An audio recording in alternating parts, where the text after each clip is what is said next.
አንድ መጽሐፍ ያ መጽሐፍ የአምላክ ቃል ሊሆን አይችልም የምትሉት ውስጡ ምን ከያዘ ነው? ሐሰት ከያዘ ነው። ግን አሁን በነገራችን ላይ ምን እዚህ እኮ እንትን አለው እኮ ማለት ይሄ መጽሐፍ ምንም እኮ ምንም ቃላትም የለኝም አትልም። እዚህ ጋር ብዙ ነገሮች ክርስቶስ በራሱ አንድም ቦታ ላይ አምላክ ስለመሆኑ እንትን ያለበትን ቦታ የለም። እኛ ራሳችን የፈጠርነው ለአእምሯችን የሰጠነው ነገር ነው እንጂ እዚህ ጋር እንደምረዳው ከሆነ እግዚአብሔር የእግዚአብሔር መልእክተኛ ስለመሆኑ 100% እንትን ይላል ወደ አምላኬና ወደ አምላካችሁ እያለ እንግዲህ ምን እንትን ልል እችላለሁ። አንተ ቅዱስ እኔ ላግዛታ ኢምሮ አንድ ላግዛት ትፈቅድልኛለህ? እፈቅድልሃለሁ። ለምሳሌ ሰላምዬ ስተት ካለው መጽሐፉ ስተት ካለው ይሄ ባይብሉ ነው ያነበበውን ነው። አዎ ያለሽ ምንድን ነው? ባይብል አሁን አንድ መጽሐፍን የአምላክ ቃል አይደለም ብለሽ የምትቀበዩ ምን ካለው ነው? እኔ ለምሳሌ ስተት ካለው አልቀበለውም። ከስተት በተጨማሪ ደግሞ አሁን ለምሳሌ ነቢያት ማለት ትልቅ ቦታ የሚሰጣቸው ናቸው። ለነዛ ነቢያት የማይሆን አጉል ነገር የሚሰጥ ከሆነ አልቀበለውም። እንደዚህ ጋር ማለት ነው። ቅጥፈት ካለ ያንን ለምሳሌ በክርስቶስ ላይ በሙሴም ላይ በዳዊትም ላይ በአባታችን አብርሃም ላይ በእነሱ ላይ ቅጥፈት ካለ በእርግጥም ያንን አልቀበልም። እናንተም በነቢዩ ሙሐመድ ላይ ያላመነ ቅጥፈት ካለ ከእስልም ማለት እሳቸው ዋሽተዋል ካለ ከእስልምና ወጣ የሚል ቅድም የሆነ ክርክር እያየው ነበረና አዎ እስልምናን ያጎላል፣ እኔም ደግሞ ክርስትናን ያጎላል። እነዛን ነገሮች በነቢያቶች ላይ ቅጥፈት ካለ ብዬ አምናለሁ። ሁሉም ክርስቲያንም ያምናል ይህንን። ማሻአላህ። ሶስተኛ መዝግብ ያለሁኝ ሶስተኛ ጨምሪ። ሶስተኛው ደግሞ እኔ ያው ክርስቶስ እኛ የምናውቀው ክርስቶስ እግዚአብሔር መሆኑን ነው። ክርስቶስ ራሱ አምላክ መሆኑን ነው። በጌትነቱ ሶስት ስላሴ በሚለው ነው የምናምነው። እዚህ ጋር ደግሞ እሱን ነገር አለመሆኑ ለእኔም እንደ አንድ መጽሐፍ ቅዱስ የእግዚአብሔር ቃል አለመሆኑን እንድመሰክር ከሚያደርጉኝ ናቸው። ይሄ ደግሞ ባይዘው እዚህ ጋር ሁሉንም ነው። እኔ አንድ ደግሞ በዚህ አጋጣሚ የምናገረው እዚህ ጋር ኮመንት ክርስቲያኖች ከመሳደብ ምን ከማለት እንደኔ ቡካታ ከምትቀርቡ እኔ የምለው ገብታችሁ ተጋፈጡ። እንትን ካለ እዚች ጋር ስህተት አለ የምትሉትን ነገር አቅርቡ። መወያየት ነው የሚሻለው። እግዚአብሔርም ወደ አንድ ሆነችዋ ቃል ተሰባሰቡ ነው ያለን። እውነትን ፈልጉ። እኔ ይህንን ስል አሁን እስልምናን አልተቀበልኩም፣ የክርስትና አማኝ ነኝ፣ በክርስቶስ የማምን ነኝ። ነገር ግን እዚህ ጋር መጽሐፍ ቅዱሴ ላይ ደግሞ አንድም ቦታ ክርስቶስ እኔ አምላክ ነኝ የሚልበት ቦታ ምንም የቀረበ ማስረጃም የለም። እኛ በራሳችን እንደንቆረን ራሱ ቤተክርስቲያኑ በሰራለን ራሳችን በራሳችን ባመንነው መንገድ ሄደን ነው እንጂ እዚህ ጋር የምናየው ነገር የለም። ግን ደግሞ ያለ ነገር ካለ ክርስቶስ እግዚአብሔር ስለመሆኑ ያለ ትክክለኛ ነገር ካለ ስለ ስላሴ የተጻፈ ነገር ካለ አቅርቧችሁ እነኝን ወንድሞች ማፋጠጥ ነው። ኮመንት መጽሐፍ፣ ነቢዩ መሐመድን መሳደብ እነዚህ ከአንድ ክርስቲያን የሚጠበቅ አይደለም። ከፕሮቴስታንትም ከሌሎች እምነቶችም የሚጠበቅ አይደለም። ብቻ እንማማር። እዚህ ጋር እኛ ያለነው የሃይማኖት ትምህርት ለመማማር ነው እንጂ ያለነው ሌላ ቦታ የማይሆን ቦታ ላይ አይደለም። የሚሆን ቦታ ላይ ነን ያለነው። ካልሆኑ ወደኛ እንመልሳቸው። እነሱ የኛ መጽሐፍ ልክ ነው የእናንተ አይደለም ብለው ማስረጃ እየሰጡን ነው። ማስረጃ አቅርቡ። እኔ በበኩል የምሰጠው ማስረጃ የለኝም። ከመጀመሪያው ሙቀሱ ስለ ገብተዋል። ሞላታለሁ አንዳንድ የትቶ መሄድ ያስፈልጋል እና ይሄ ኮመንቱ እንደዚህ ምኖች ይጮሃሉ፣ ሰዎችም ይጮሃሉ፣ ግመሎችም ውሾቹ ይጮሃሉ፣ ግመሎቹ ይሄዳሉ ይባላል እና ታያቸው ሂጂ አንቺ እሺ፣ እንደ ኢየሱስ ተሻቸው እንጂ አንቺ ቁም ነገር ተማሪ አትርሻቸው፣ ቦታ ትስጫቸው። ቦታ የሚሰጠው ነው ቦታ የሚሰጠው። እሺ አንቺ አሁን ኢምራን እዚህ ጋር ለአንቺ ብሎ ይሄ ሁሉ መጽሐፍ ከፍቶ ሊያስተምረሽ ነው። ወደ እንትኑ ቀጥይ። ሶሪ በጣም ይቅርታ ኢምራን፣ ሰዓትን እንትን ብያ የራሴን ሰዓት ነው። ሰዓቴን ያው ቃሌን እንትን እላለሁ ጨምራለሁ። ግን በዚህ አጋጣሚ እንደኔ የጠፉትን ለእንትንም ለማለት ፈልጌ ነው። ገባ ብዙ የተደበቀብን ነገር ስላለ ማወቅ ስላለብን ነው። ሶሪ ግን ሳላስፈቅዳችሁም ቀጥ ብዬ ገባሁኝ ለመናገር። ኢምሮ እኔ ልጨምርልህ፣ አንድ ሄለንን አስገቧት። እኔ አንድ ልጨምርልህ። እንትን ጸሐፊው ማይታወቅ ጸሐፊው ካልታወቀ እሺ ግን አንዴ እንትን ላስቀምጥ እጽፈዋለሁ ኢንሻአላህ። አንድ ነገር ልናስቀምጥ ያ ጀማዓት الخير እርሱ ምንድነው አሁን እየተወራ ያለው ያው ኢብራሂም ወንድሜ ስለ ነገረ ክርስቶስ ኢየሱስ አምላክ እንዳልሆነ በደንብ አድርጎ ለሰላም ገልጾታል። ሰላም ደግሞ አልሐምዱሊላህ እውነት ፈላጊ ናት። ልቧ እውነትን ተቀብለዋል። በጣም ደስ ብሎናል። ሰላም እንዳወራሽ ከሆነ እውነት ፈላጊ ነች። አሁን የምናየው ያ ጀማዓ ምንድነው በ20 ደቂቃ ብቻ 20 ደቂቃ በሳልሞላ መጽሐፍ ቅዱስ ውሸት እንደሆነ እንመለከታለን። ቅድም ሄለምናችን እዚህ ጋር አንደኛ አቡኪ ምን አለ? ስህተት ካለው መጽሐፉ አንቀበለውም ማለት አንደኛ። ሁለተኛ ደግሞ ቅጥፈት ካለ ነቢያት ላይ የሚቀጥፍ ከሆነ አልቀበለውም ማለት። ሶስተኛ ደግሞ ግጭት ካለበት ብላችኋል ኮሜንት ጽፌያለሁ። አራተኛ ደግሞ ኢብራሂም ምን አልከኝ? ጸሐፊ የማይታወቅ ከሆነ አልቀበለውም። የማይታወቅ ከሆነ እሺ። የመጨረሻ አምስተኛ ሄለን አለሽ? ሄለን እሷ ተጨምራ አንድ የመጨረሻ ወገናችን ሄለን አለሽ ወይ ደግሞ ሊዱ ትጨምር አጠገብህ ካለችው። እሺ ሊዱ አንዳችሁ ሚውት አንሱ። ገስት ላይ ያላችሁ ክርስቲያኖች ከእናንተ ውስጥ አንዱ ሚውት አንሳ። የለም አጸያፊ ንግግር፣ በቃ በጣም አጸያፊ። እሺ አጸያፊ ንግግር ወይ ደግሞ የነቢያት ባህል መብት ነው። ከሁለቱ አንዱ ብለህ ያለው። ስለዚህ አሁን ምንድን የምናደርገው አንድ መጽሐፍ ላይ እነዚህ 5 ነገሮች ካሉ መጽሐፉ ውሸት ነው ብለናል። ከነዚህ አንዱ ነገር ካለ ስተት ካለበት አስፈርም። እሺ ያው ዛሬ ፈራሚው እኔ ነኝ። አዎ ገባኝ። አይ እንደዛ ለማለት ሳይሆን የእውነት ነው የምታስፈርመው። ጠይቃት። አይ እሺ ሰላም አለሽ? አለን። እሺ አንድ መጽሐፍ ስተት ካለበት ያምላክ አይደለም። ተስማሚያለሽ? አንድ መጽሐፍ ስተት ካለበት ያምላክ አይደለም። አዎ እሱ የአምላክ ቃል አይደለም። እውነት ነው። ሁለተኛ ቅጥፈት ካለበት ነቢያት ላይ የአምላክ ቃል ነው። አይ ስህተት ሲኖር ቅጥፈት ካለ በነቢያት ላይ ይሄ የእግዚአብሔር ቃል አይሆንም። ምንም አያሻም። ግጭት ካለበት እርስ በርሱ የሚጋጭ ከሆነ የእግዚአብሔር ቃል ከማን ጋር ነው የሚጋጨው? ነው ሲጀመር ከራሱ ከእግዚአብሔር ቃል ጋር ነው ወይ? እሺ ሶስተኛ አራተኛ ጸሐፊው የማይታወቅ ከሆነ ጸሐፊው የማይታወቅ ከሆነ ይሄማ የሰውኛ ነው እየጠየከኝ ያለው እኮ። ጸሐፊው የማይታወቅ የሰውኛ መጽሐፍ አረገው። የመጽሐፍ ቅዱስ ጸሐፊዎች እኮ ሰዎች ናቸው፣ ነቢያት ናቸው። እግዚአብሔር ያልጻፈው ሰውኛ ነው ስትል አምላክ አይደለም ጭራሽ ነው የምትለው። ኦኬ ስለዚህ አምላክ አይደለም ጭራሽ ነው ጸሐፊው የማይታወቅ ከሆነ ትክክል። እሺ አምስተኛ አጸያፊ ንግግር ከያዘ።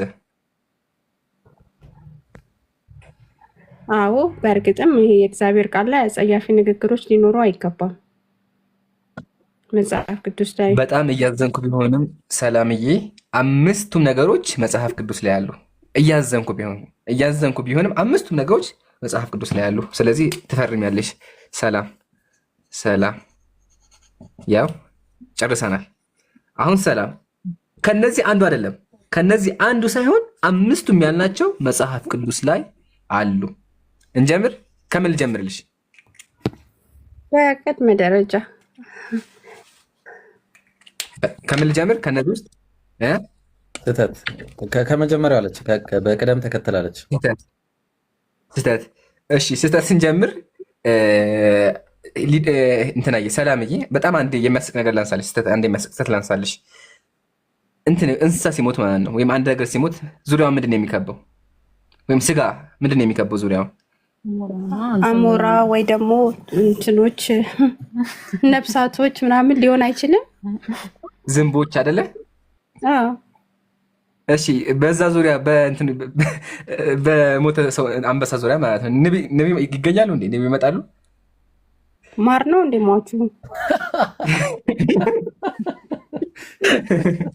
መጽሐፍ ቅዱስ እንደዛ ይላል። ከዚህ እንጀምር። ሀቢቢ ጥቅሱን ቆይ አንዴ ራሴ ታብሌት ላምጣ እንዴ።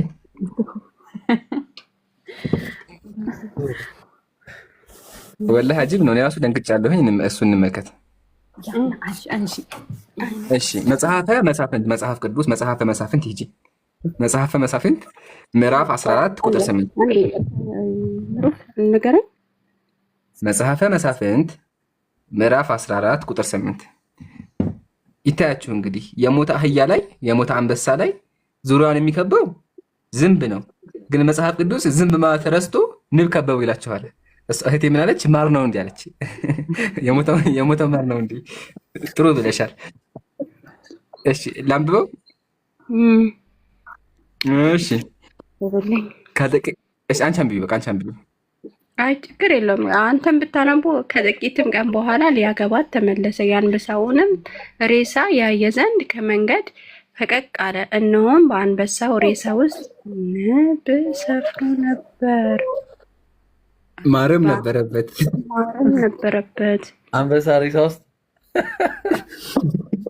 ምን ሊያረግ ነው? ጥያቄ ውስጥ ልድገሙ አንዴ። ቆይ እስኪ ከጥቂት ቀን በኋላም ሊያገባት ተመለሰ። የአንበሳውም ሬሳ ያይ ዘንድ ከመንገድም ፈቀቅ አለ። እነሆም በአንበሳው ሬሳ ውስጥም ንብ ሰፍኖ ነበር፣ ማርም ነበረበት።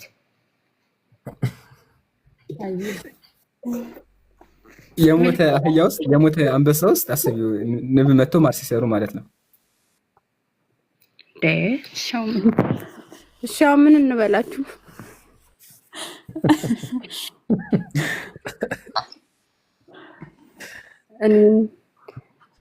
ጉድ እኮ ነው። እስቲ ቀጥል።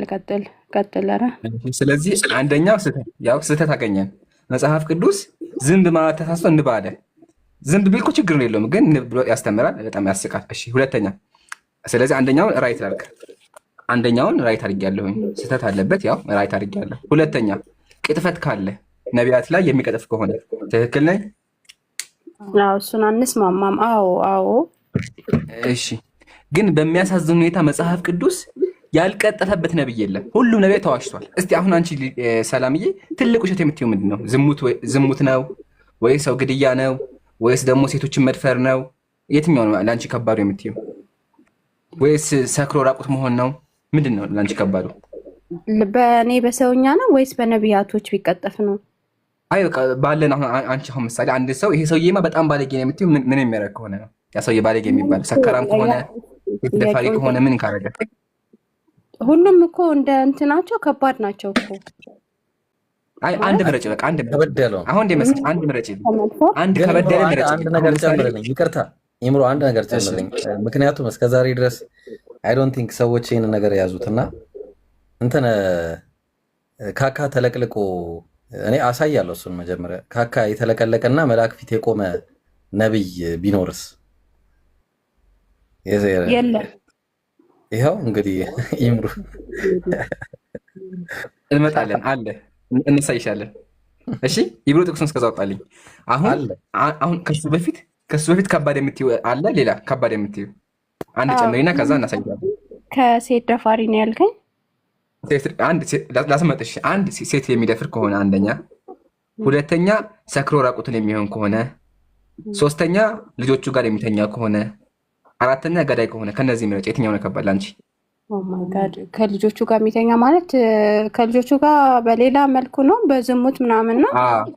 በዝሙት ልጆቹ ጋር ዝሙት የሚሰራ ይሄ ለእኔ ሀርድ ነው ማለት ሁሉም ሀርድ ናቸው፣ ግን ይሄ ደግሞ ሞር በቃ እናሳይሻለን። መጽሐፍ ቅዱስ እንደዛ ያደረገ ነብይ አለ፣ እናሳያለን። ልጆቹ ጋር የተኛ ነብይ አለ፣ ወላሂ አለ። ልጆቹ ጋር የተኛ ነብይ አለ በመጽሐፍ ቅዱስ ጻድቅ የተባለ እናወጣላችኋለን። ከሱ በፊት ግን የእንትኑን ያሳየን። በመጀመሪያ ይምሩ እንትና ነብይ ነው አይደለም? ኢያሱ እንዴ ታላቅ ነብይ ነው እንጂ የሙሴ ተቀባይ ኢያሱ ነው ይሄን ነገር ያደረገው። አይተው ታውቃለህ? ኢያሱን ያደረገው እኮ ነው እያለ ያለው። እሺ ልስጥሽ። ዘካርያስ ዘካርያስ ምዕራፍ 3 ቁጥር 1 ላይ ቁጥር 3 ላይ አማርኛው ነው ይሄ አማርኛው ነው። ኦኬ እንትን በልኝ እስቲ ዞም አድርገው ወደ አንተ መልሰው፣ በጣም ራቅ አድርግልኝ። እሺ ዘካርያስ ምዕራፍ 3 ቁጥር 1 ቁጥር 3 ላይ ኢያሱን እድፍ ነው አይደል የሚለው? እዚህ ጋር እድፍ ነው ብለው ያሉት እድፍ ልብስ ለብሶ በመላኩ ፊት ቆመ ነው።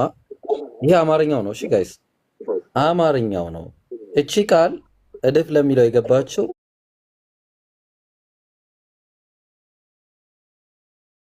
የዕብራይስጡ ቃል ነች። ምንድን ነው የሚለው? ሄክታ ጋር አንድ ይሄ ምንድን ነው? ኤክስፐሪመንት። አዎ ምንድን ነው? እኔ ውስጥ አንድ ጊዜ ይሄው ራሱ ላይ ዘካርያስ ምዕራፍ 3 ቁጥር 4 ላይ ያለችው ቃል ምን ተብላ ነው የተጠቀመችው? ሂውማን ኤክስትሪመንት ወይ ደግሞ ዌስት ነው። ዌስት ከሰው የሚመጣ ይሄ እንትን ማለት ነው። በቃ አይነ ምድር ምን አይነ ምድር ማለት ነው። አይነ ምድር የተለቀለቀ ልብስ ለብሶ በእግዚአብሔር ፊት የቆመ ነብይ ማለት ነው። ይቅርታ እንግዲህ እምሩዬ ቀጥል። ሰላም። በመላክ ፊት እንዳየችው ታላቁ ነቢይ የሙሴ ተቀባይ የሆነው ከሙሴ በኋላ ነቢይ የተደረገው ኢያሱ ካካ ለቃሉ ይቅርታ ካካ የተቀባ መላእኮች ጋር ያወራ ነበር ይላል። ማስረጃ አይተሻል?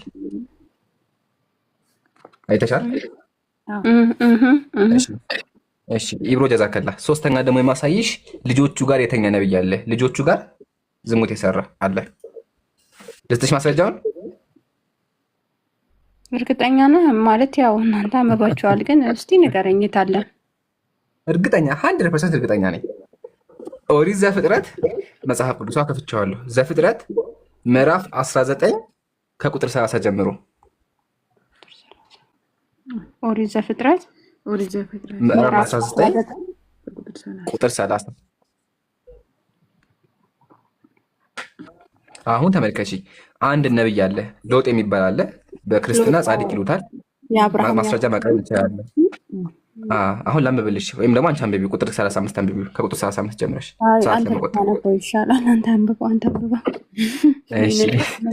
በደንብ አዳምጪ። ሀሳቡ ረጅም ነው፣ ግን ከዚህ ልጀምርልሽ። ከቁጥር 33 ጀምርልሽ። ከእነርሱ ሙሉ ላንብበው፣ በቃ ችግር የለውም። አንድ ቀን አለ ታላቂቱ ልጁ ግን አይታየኝም። ትንሽ አቅርበው። አዎ እሺ፣ ልቀጥልሽ። ከቁጥር 30 ጀምረሽ ደስ እንዲልሽ። እሺ ሎጥ በጾዓር መቀመጥ ስለፈራ እርሱን እና ሁለት ሴት ልጆቹን ወደ ተራራዎቹ ወጥተው መኖሪያቸውን በዋሻ ውስጥ አደረጉ። አንድ ቀን ታላቂቱ ልጅ እህቷን እንዲህ አለቻት፣ አባታችን ማርጀቱ ነው፣ ልጆች እንድንወልድ እኛን የሚያገቡ ወንዶች በዙሪያችን የሉም። ከእርሱ ጋር ተኝተን ከእርሱ ልጅ እንድናገኝ አባታችንን የወይን ጠጅ አጠጥተን እናስክረው። በዚያም ምሽት አባታቸውን የወይን ጠጅ አጠጥተው አሰከሩት። ታላቂቱም ልጁም ከእርሱ ጋር ግንኙነት አደረገች። ሎጥ ግን በጣም ሰክሮ ነበር።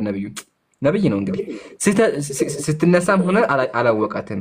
በማግስቱ ታላቅ ልጅ እህቷ ትናንት ማታ እኔ ከእርሱ ጋር ተኝቻለሁ፣ ዛሬ እንደገና የወይን ጠጅ አጠጥተን እናስክረውና አንቺ አብረሽው ተኝ። በቃ ያዘው።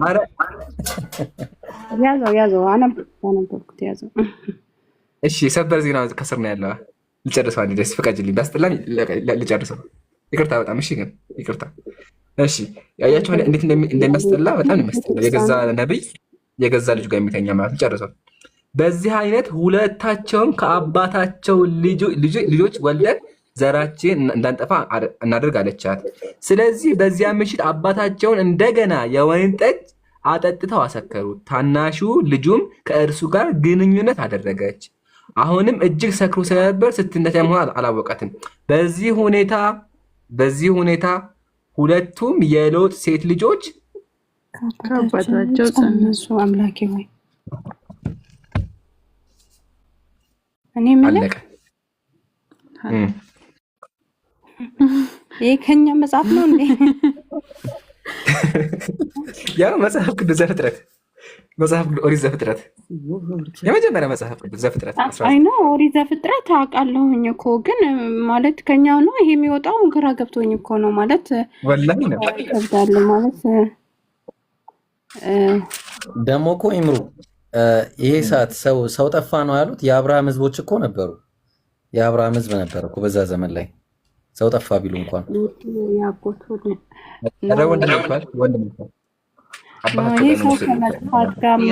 ግን ይቅርታና እኔ አንድ ጥያቄ ልጨምር፣ በዚሁ አያይዛችሁ ትመልሱልኛላችሁ። ኢምራን ሶሪ በጣም አምስቷን ይጨርሳት ግን አንዴ ሄለንዬ፣ እዚሁ ጋር አያይዘው የሚመልስልኝ ስለሆነ ተያያዥ ነው።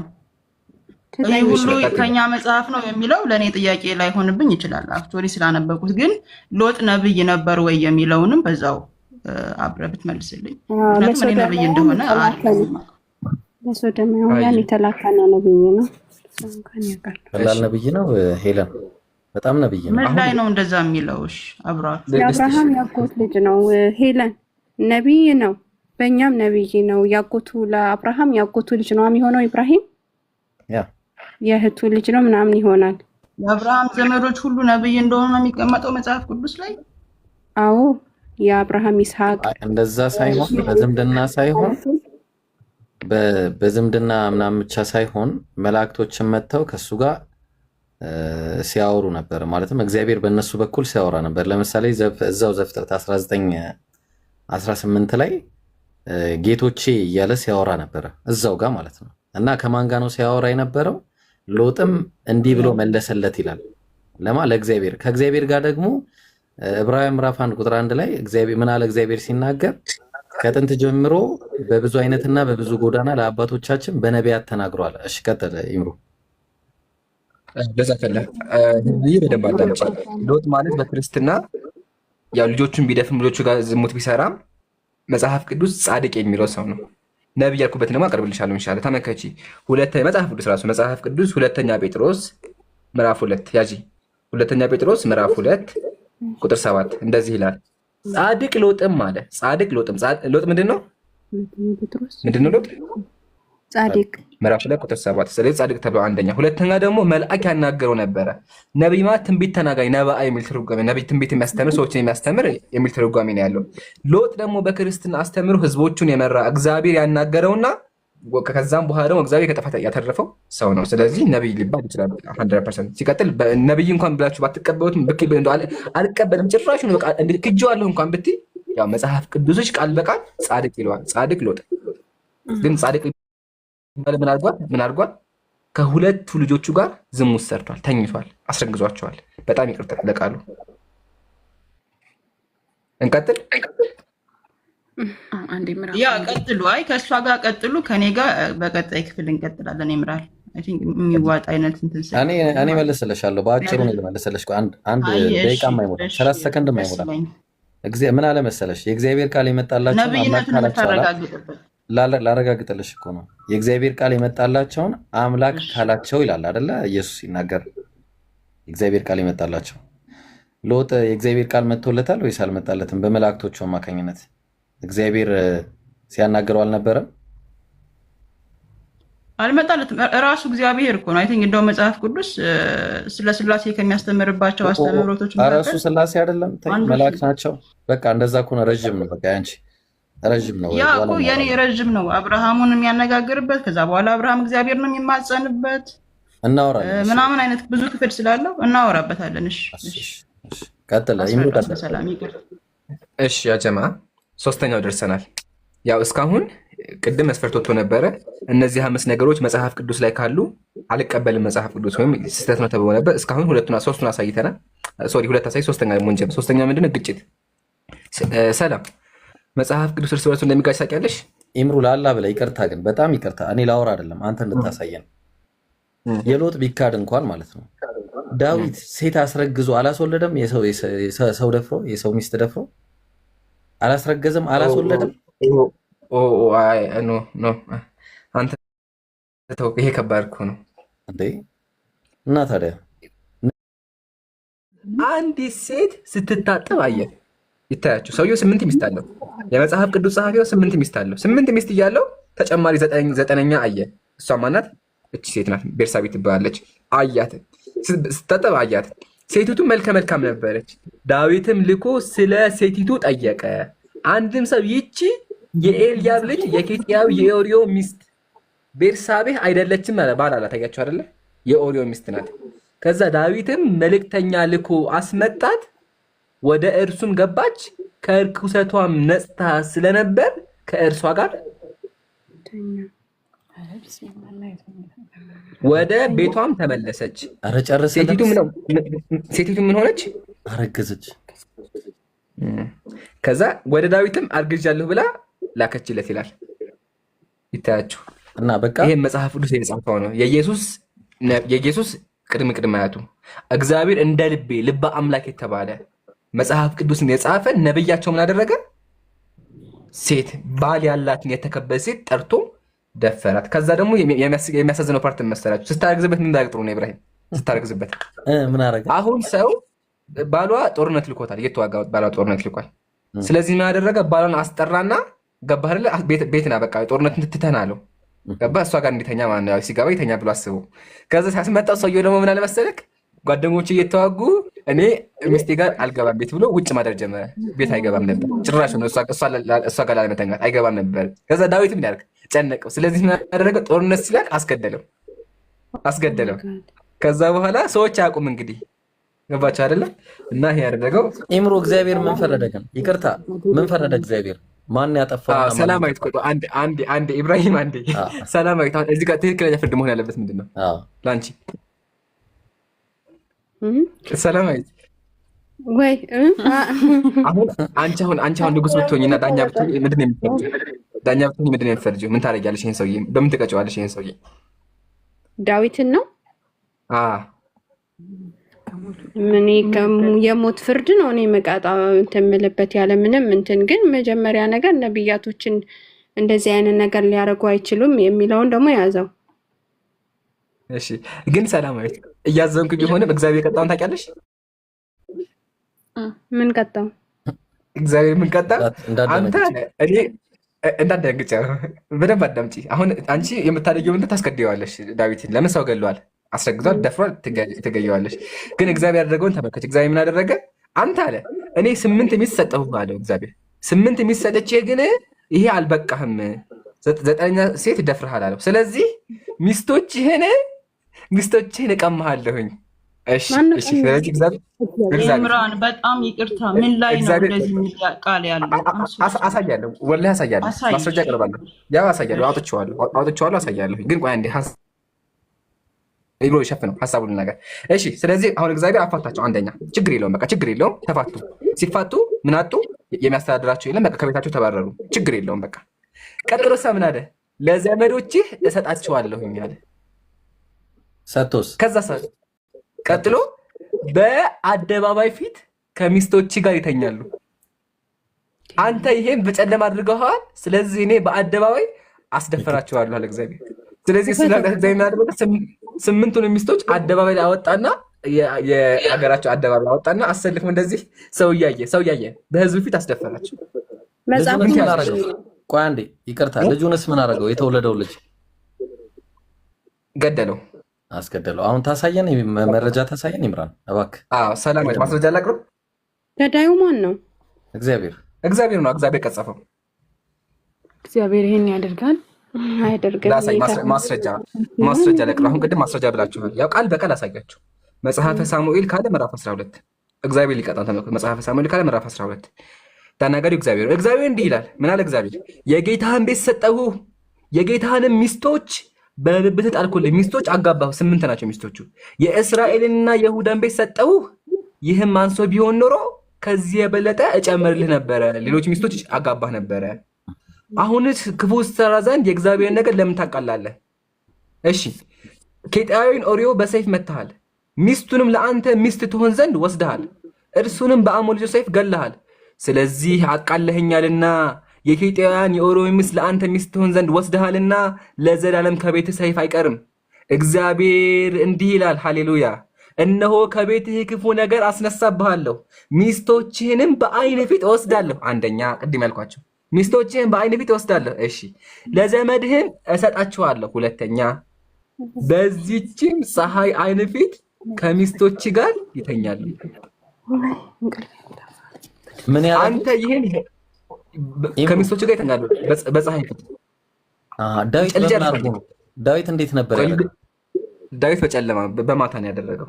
እዚህ ጋር ደግሞ አሳያለሁ። በዚህችን በፀሐይ ፊት አደርጋለሁ። አንተ ይህን በስውር አድርገዋል። በስውር አየህ፣ ተደብቆ ነው ያደረገው። እኔ ግን በእስራኤል ሁሉ ፊትና በፀሐይ ፊት አደርገዋለሁ አለ እግዚአብሔር። እግዚአብሔር ምን ያደረገ? ሴቶቹን በፀሐይ ፊት የከተማው ሰዎች በሙሉ እያዩ በአደባባይ ላይ አሰልፎ አስደፈራቸው፣ በወንዶች ማለት ነው። ያው እንዴት ሆነ? ይሄን ነው እግዚአብሔር። ልጁ ተቀጥፏል። እሱን ደግሞ በኋላ አመጣዋለሁኝ ብሎ አሁን ሰላማዊትን ጥያቄ መጠየቃት ነኝ። ከዛ ትቀጥላለህ። ሰላማዊት ጠይቀኝ ይሻለኛል በዚህ ጉዳይ ወይ አንድ ብቻ። አይ ቃሉ ላይ ኢምራን አደርግባቸዋለሁ ብሎ ሲያስፈራራው እንጂ ሲያደርግባቸው የሚያሳይ ቃል አለ? አዎ አሳያለሁ። አለ መጽሐፈ ሳሙኤል ካለ ምዕራፍ 6 አለ። አስደርጎታል፣ ፈጽሞታል ትንቢቱን። አሳያለሁ እሱንም። አሁን ግን አንድ ጥያቄ ልጠይቅሽ፣ ወይም ሰላማዊት አንቺ ልጠይቅሽ ወይስ ሄለን ልጠይቃት? እስቲ ጠይቀን ማን ጠይቅ? እሺ አንድ ጥያቄ ጠይቅ። እሺ አንቺ ባላግብተሽ ባልሽ ከአንቺ ውጭ ሂዶ ሴት አምሮት ተኛ፣ ተስማማን?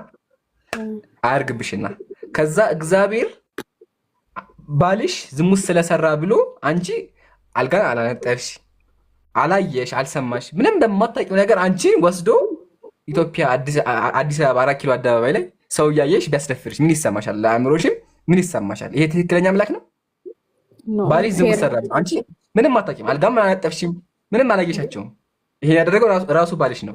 ግን ባልሽ ይሄን አድርጓል ብሎ አንቺን እግዚአብሔር በፀሐይ በአደባባይ ጓደኞች፣ የኢትዮጵያ ሕዝብ በሙሉ እያዩ ብትደፈሪ ይሄ ትክክለኛ አምላክ ነው? በፍጹም። ይሄ እንኳን እግዚአብሔር የሰውም ልጅ እንደዚህ አይነት ፍርድ ሰው ላይ አይፈርድም። ባላየው ነገር ሰላማዊት ግን ይሄ ያደረገው መጽሐፍ ስትመልሰው ማለት ነው እንደ ራሴ እንደ እውነታውን እዚህ ጋር እውነታውን እንትን ስንል ይሄን እግዚአብሔር እንደዚህ አይነት ነገር ቀድሞ ምንትን አይልምም። ሰውም ይሄን ሊያደርገው አይችልም። ያለ ኃጢአቷ ለምንድን ነው እሷ እንትን የምትባለው? እኛም ጥያቄያችን ይሄን ነው።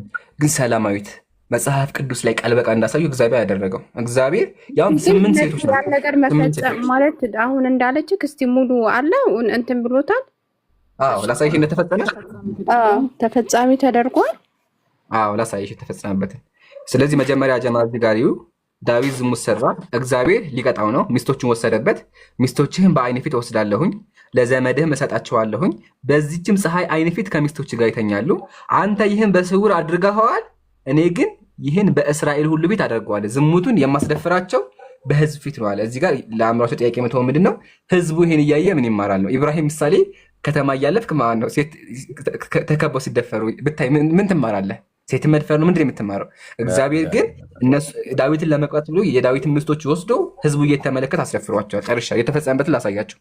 የተፈጸመበት ደግሞ ይቅርታ 1800 ሰው ነው። 500 ሺህ እንኳን አልገባም። አይተዋል ታቡን። ከዛ እንደ ትላንቱ ሪፖርት ቢመጣና ብንዘረገፍ የሆነ ነገር ሊያወሩ ማለት ነው። እሺ ቀጥል። እኔ ምንም አልልም። ቀጥል ሂድ። አዎ ያ ጀማ ቢላህ አለይኩም ታብታ ማድረግ አትርሱ። ሪፖርት ይደረጋል። እሺ መጽሐፈ ሳሙኤል ካለ ምዕራፍ 16 ላይ በዚህ አጋጣሚ አንዴ እምራኔ ይቅርታ፣ ላይ ገስት ላይ ያለን ሰዎች ኮፒ ሊንክ ማድረጋችን ሞር ጠቀሜታ አለው። እኛ እናድርግሽ። እያረኩኝ ነው ሄለን፣ እያረገን ነው። እሺ ተባረኪ ሄለን፣ ጥሩ ሰው ነሽ እና አላህ ይቀበልሽ፣ አላህ ሂዳያ ይስጥሽ። እሺ ተመልከቱ ወገኖቻችን፣ መጽሐፈ ሳሙኤል ካለ ምዕራፍ 16 ላይ ተፈጽሟል። ተመልከች። ለአቤሴሎምም አለ። አቤሴሎም እንግዲህ የዳዊት ዘር ነው።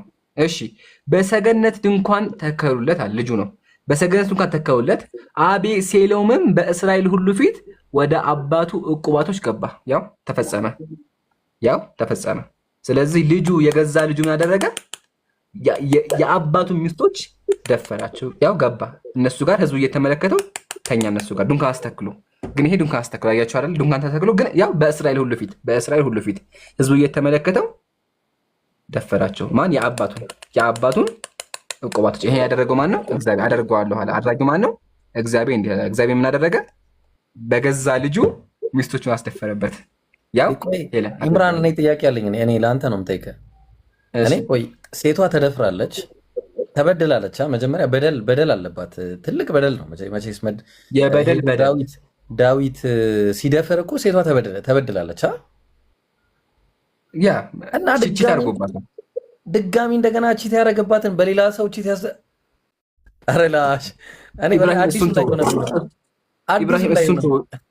ኢብራሂም ሀቢቢ እሱን ተው፣ ችግር የለኝ እንርሳው፣ በቃ እንተው። ግን ጥያቄ በአላህ እነዚህ ንጹሐን 8 ሴቶች ከዛ በኋላ እንደው ንጽህና ወይም ደግሞ ድፍረቱ ኑሯቸው ሰው ፊት ይቆማሉ? በአላህ ኢብራሂም አደባባይ ላይ በባላቸው ልጅ አዳምጡኝ፣ አደባባይ ላይ በባላቸው ልጅ ተደፍረው በባላቸው ልጅ ባገቡት በባላቸው ልጅ 8ቱም ክብ ሰርተው ተደፍረው ከዛ በኋላ ጤነኛ ይሆናሉ አምራቸው። ግን ያደረገባቸው ማን ነው? አምላካችን የሚሉት እግዚአብሔር ነው። እግዚአብሔር ባላችሁ ዝሙት ሰርቷል ብሎ በባላቸው ልጅ በፀሐይ በአደባባይ ህዝቡ እያየ አስደፈራቸው። ይሄ ማን ነው? መጽሐፍ ቅዱስ ላይ ያለው እግዚአብሔር ማስረጃ መጽሐፈ ሳሙኤል ካለ ምዕራፍ 15 አንብበናል። ሰላማዊት ምን ትያለሽ? ኤምሩ ምን እንዳሳቀኝ ታውቃለህ? ይቅርታ እኔ ዳዊት ማለት ታሳያለህ ማለት አይደለም። እሺ ግን ሰው እኔ እናንተ ቢያንስ እንኳን የምናወራውን የሚያውቅ ሰው ካለ ያውቃል። የዚህኛው ሲገርም 100-200 ሸለፈት በማዳበሪያ ተሸክሞ ሚስት ያገባበትስ የሰው ብልት አስቆርጦ ኢብራሂም ዛሬ ቀን በቃ የሰው ብልት አስቆርጦ ሰላም እኔ ከፈለገ ያሳይሻል። ዳዊት የወንድ ብልት አንድ ሴት ለማግባት የመቶ ወንዶችን ብልት ይዘህ ከመጣ ታገባታለህ ልጅ የሚል ኮንን አለው ሳኦል። ከዛ በኋላ ምን አለ? ሄዶ የመቶ ወንዶችን ገደለና ብልታቸውን ቆረጠ፣ እንዳለ ይዞለት መጣ። ምን ሊያደርገው እንደሆነ እኔ አጠይቂኝ። ግን አገባት፣ ይዟት ሄደ። ከዛ ልጅቷን እኔ አያገባኝም። በቃ ከፈለከው ኔክስት ፖይንት አውጥቶ ያሳየን። አሁን እኔ ኢብሩ አንተ ያወራኸውን ነገር እኔ የማውቀው ያነበብኩትም እንደተረዳሁት ያው እንደ አማኝ ሁኜ ስለነበረ አነበው የነበረ ጎልያድን መጣሉ ብቻ ነው ሜልኩልን ያሰጠው ለዳዊት። ከዛ ውጪ እሺ ሜቢ እኔ የዘለልኩት እና ያላስተዋልኩት ነገር ካለ አውጣና አሳይ። ያው ሄለን እንዴት መሰለሽ ዳዊት ያፈቅራት ነበር ልጅ ያሳይ ሰላማዊት። ያው ተመልከቱ መጽሐፍ ቅዱስ መጽሐፈ ሳሙኤል ቀዳማዊ ምዕራፍ 18 መጽሐፈ ሳሙኤል ቀዳማዊ ምዕራፍ 18 መጽሐፈ ሳሙኤል ቀዳማዊ ምዕራፍ 18 ቁጥር 25 አንደኛ ሳሙኤል ማለት ነው። ማለት ቀዳማዊ ማለት አንደኛ ሳሙኤል። እሺ አሁን ሄለን ተመልከች በደምሽ ወገናችን እንደዚህ ይላል። ሳኦል አለ ዳዊትን ንጉስ ለልጅቱ ካንተ የሚፈልገው ጥሎሽ ጠላቶቹን ለመበቀል 100 ፍልስጤማውያን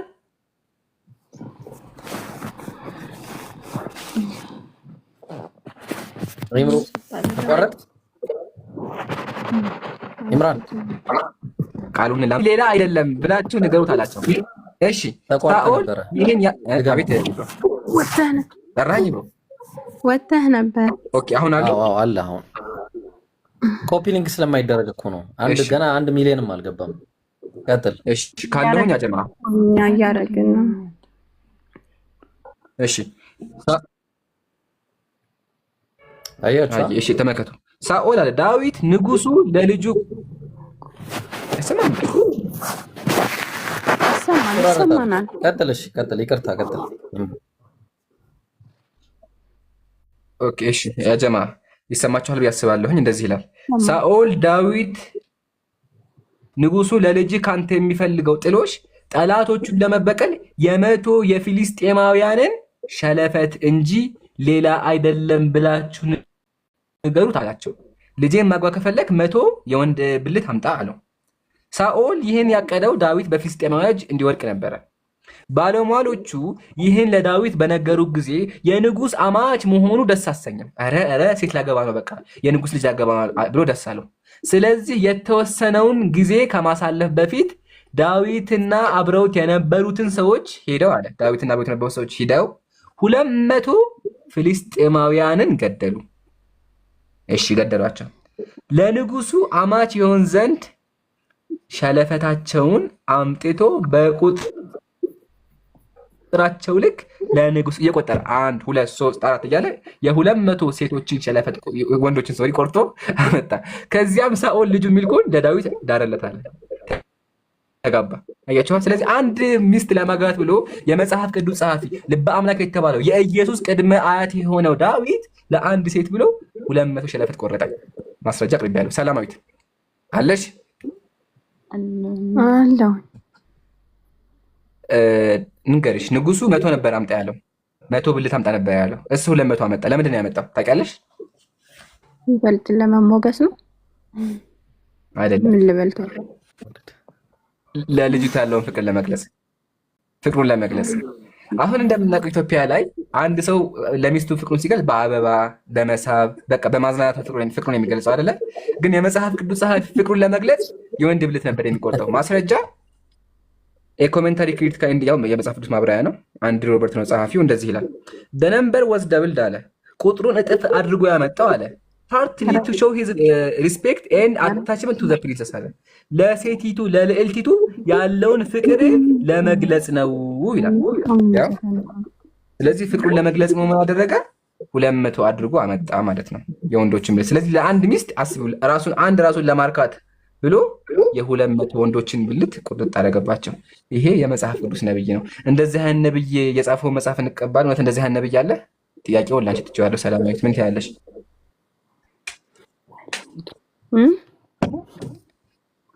እንደዚህ አይነት ነብይ ትቀበያለሽ? በቃ ኔክስት ላይ እንዳቸው ተቀጥፎባቸዋል። ምንም የማያሻማ ነው የሰው ንግግር እንጂ ይሄ ሰውም ይሄን ማለት ይሄም የጻፈውም ሰው ነው ለማለትም ከባድ ነው። ነብያቶች የእግዚአብሔር መልእክተኞች እንደዚህ አይነትን ነገር እነሱ በፍጹም ማለት እኔ እንጃ ለሰውኛም እንትን ለማለት የሚከብድ ነገር ነው። እኔ አላቅም መጽሐፍ ቅዱስ ላይ እንደዚህ አይነት ነገሮች ይኖራሉ ብዬ እኔ ላይሆን እንጂ ውስጡን ገብቼ ማንበቤም አላውቅም እውነት ለመናገር በዚህ መጠን ደግሞ ይሆናል ብዬም ለማመንም ማለት ያው አላምንም እንዳለ እያየሁኝ ነው። ግን ለጆሮም እንትን የሚል ነው። ከአእምሮ በላይ የሆነ ነገር ነው እዚህ ጋር እንትን የምትሉት እናንተ ያው ይሄን ነገር ቆይታችኋል ስታውቁት፣ ግን እንደኔ አሁን አዲስ ለሚሰማው ሰው ለአእምሮ ከባድ ነገር ነው። በዚህ ነገር ላይ እንግዲህ ሰዓት እንዳነሻማ ሰላምዬ ገና በዚህ አእምሮሽ እንትን እንዳይል ሌሎቹ ላይ እንቀጥል። አሁን ኢምሩዬ ሶስተኛ ፖይንት ላይ ሁለት ነው ሶስተኛ ፖይንት ሁለት ይቀራሉ። ያው ቅጥፈት አየን፣ ስህተት አየን። አሁን ግጭት አላየንም። ግጭት ላይ እንምጣ። መጽሐፍ ቅዱስ እንደሚጋጭ ታውቂያለሽ ሰላማዊት? መጽሐፍ ቅዱስ እንደሚጋጭ ታውቂያለሽ? እርስ በርሱ እንደሚጋጭ ይጋጫል። እንደዚህ ሁለቱም አይስማሙ፣ ይጋጫሉ እርስ በርሳቸው። ኪዳንና አዲስ ኪዳንን ነው ራሱ አይደለም። ሁሉም በቃ ሁሉም ብሉይ ኪዳንም አዲስ ኪዳንም ሁሉም እርስ በርሳቸው ይጋጫል። ሁሉም ይጋጫጫሉ። ላሳይሽ እስቲ።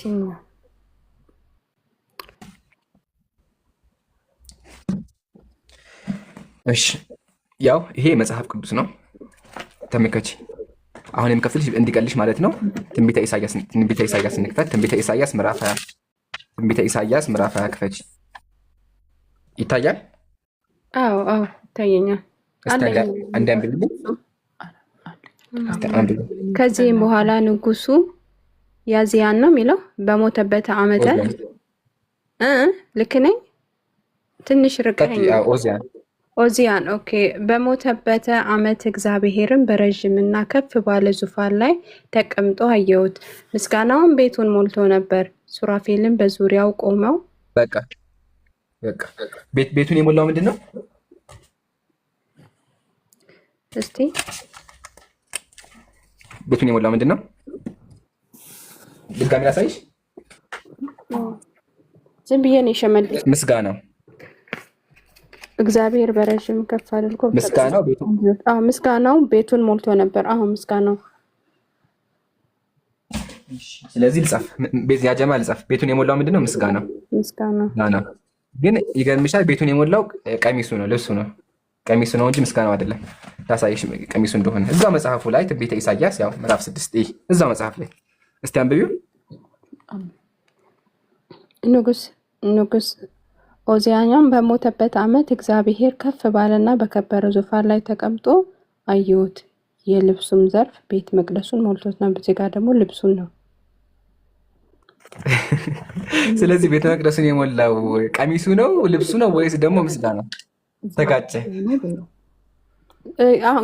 እዛው እንትን ላይ ነው ልብሱ፣ እዛው ምዕራፍ ላይ ነው። እዛ ምዕራፍ ላይ ምስጋናውና ቀሚሱ ያኔ ቀሚስ በምስጋና ሊገለጽ ነው ማለት ያው የሱ ቀሚሱ ከሆነ ነው። ለምን ይጋጫሉ? ሲጀመር እግዚአብሔር ቃል እዚህ ምዛማ አንድ አይነት ነው መሆን ያለበት። አምነናል፣ መጋጨቱን አምነናል። ኢምራን ቀጥል እስቲ። ወንድም ኢምራን ቀጥል። እኛም ተጋጭተናል አይምሯችን። ኢብሮ አንድ ግጭት ጨምርላት። ኢብሮ እሺ በቃ እኔ አንድ ግጭት ጨምርልሽ። ኢብሮ የለም አትጨምርልኝ ወይስ ይበቃሻል? ግጭት ይበቃኛል። አልጨምርልሽ። ኢብሮ አይደለም ኢብሮ በአላህ አይደለም። አንድ የረሳሁት ነገር አለ። እሺ 5 ቆጥሮ 2 ያለበትን ላሳያት። ላኢላሃ ኢለላህ። እሺ አሁን ኢብራሂም እንትና ግና አንተ ታብሌቱ ላይ ራይት አድርግልኝ ስቆጥር። እሺ እሷ ስትነብ ራይት ሰላማዊት ደግሞ ትቆጥራለች። አንድ ትያለሽ። የድምሩ አይሻልም? ድምሩም እንደምራለን። ቆይ በጌታ ሰላማዊት ወይ ሰላማዊት ወይ አለሁ አሁን ሳነብ ትቆጥራለሽ። እሺ ሳነብ ትቆጥራለሽ። እሺ መጽሐፍ ቅዱስ ነው የማነበው። መጽሐፈ ዜና መዋዕል ቀዳማዊ ነው። እሺ እንደዚህ ይላል። የዘሩባቤል ልጆች ይላል። ሜሱላም አንድ በይ። አንድ። እሺ አንድ በይ። እሺ ሐናንያ ሁለት። እህታቸው ሰሎሚት ሶስት። ሐሹባ አራት። ኤሆል አምስት። እሺ በራኪያ ስድስት። አሳዲያ ሰባት። ዮሻሄፊሲድ ስምንት። አምስት ናቸው ይላል። ምን ትያለሽ? ስለዚህ ጸሐፊው ጣቱን ተቆጥሮ እሱን መቁጠራችን አምስት ናቸው ይላል። 8 ቁጥር 5 ናቸው አለ። ያው 5 ናቸው።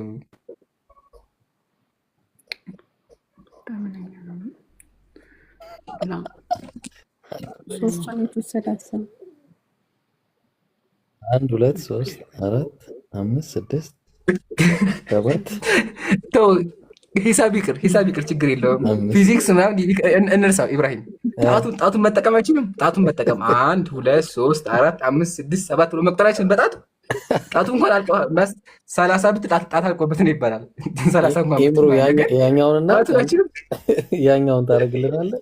የድምሩን ደግሞ እናድርግ። እሺ የድምሩን ደግሞ አንተ ትደምራለህ፣ እኔ አንዱ አውጥቻለሁ። እሺ መጽሐፈ እሱም ደግሞ መጽሐፈ ዕዝራ ምዕራፍ 1 አይደለ? አይ ቲንክ እንደዛ መሰለኝ። ላውጣው እኔ ምናልባት እኔ ያገኘዋለሁ ኢንሻላህ። መጽሐፈ ዕዝራ መሰለኝ። አዎ ትክክል፣ መጽሐፈ ዕዝራ ነው።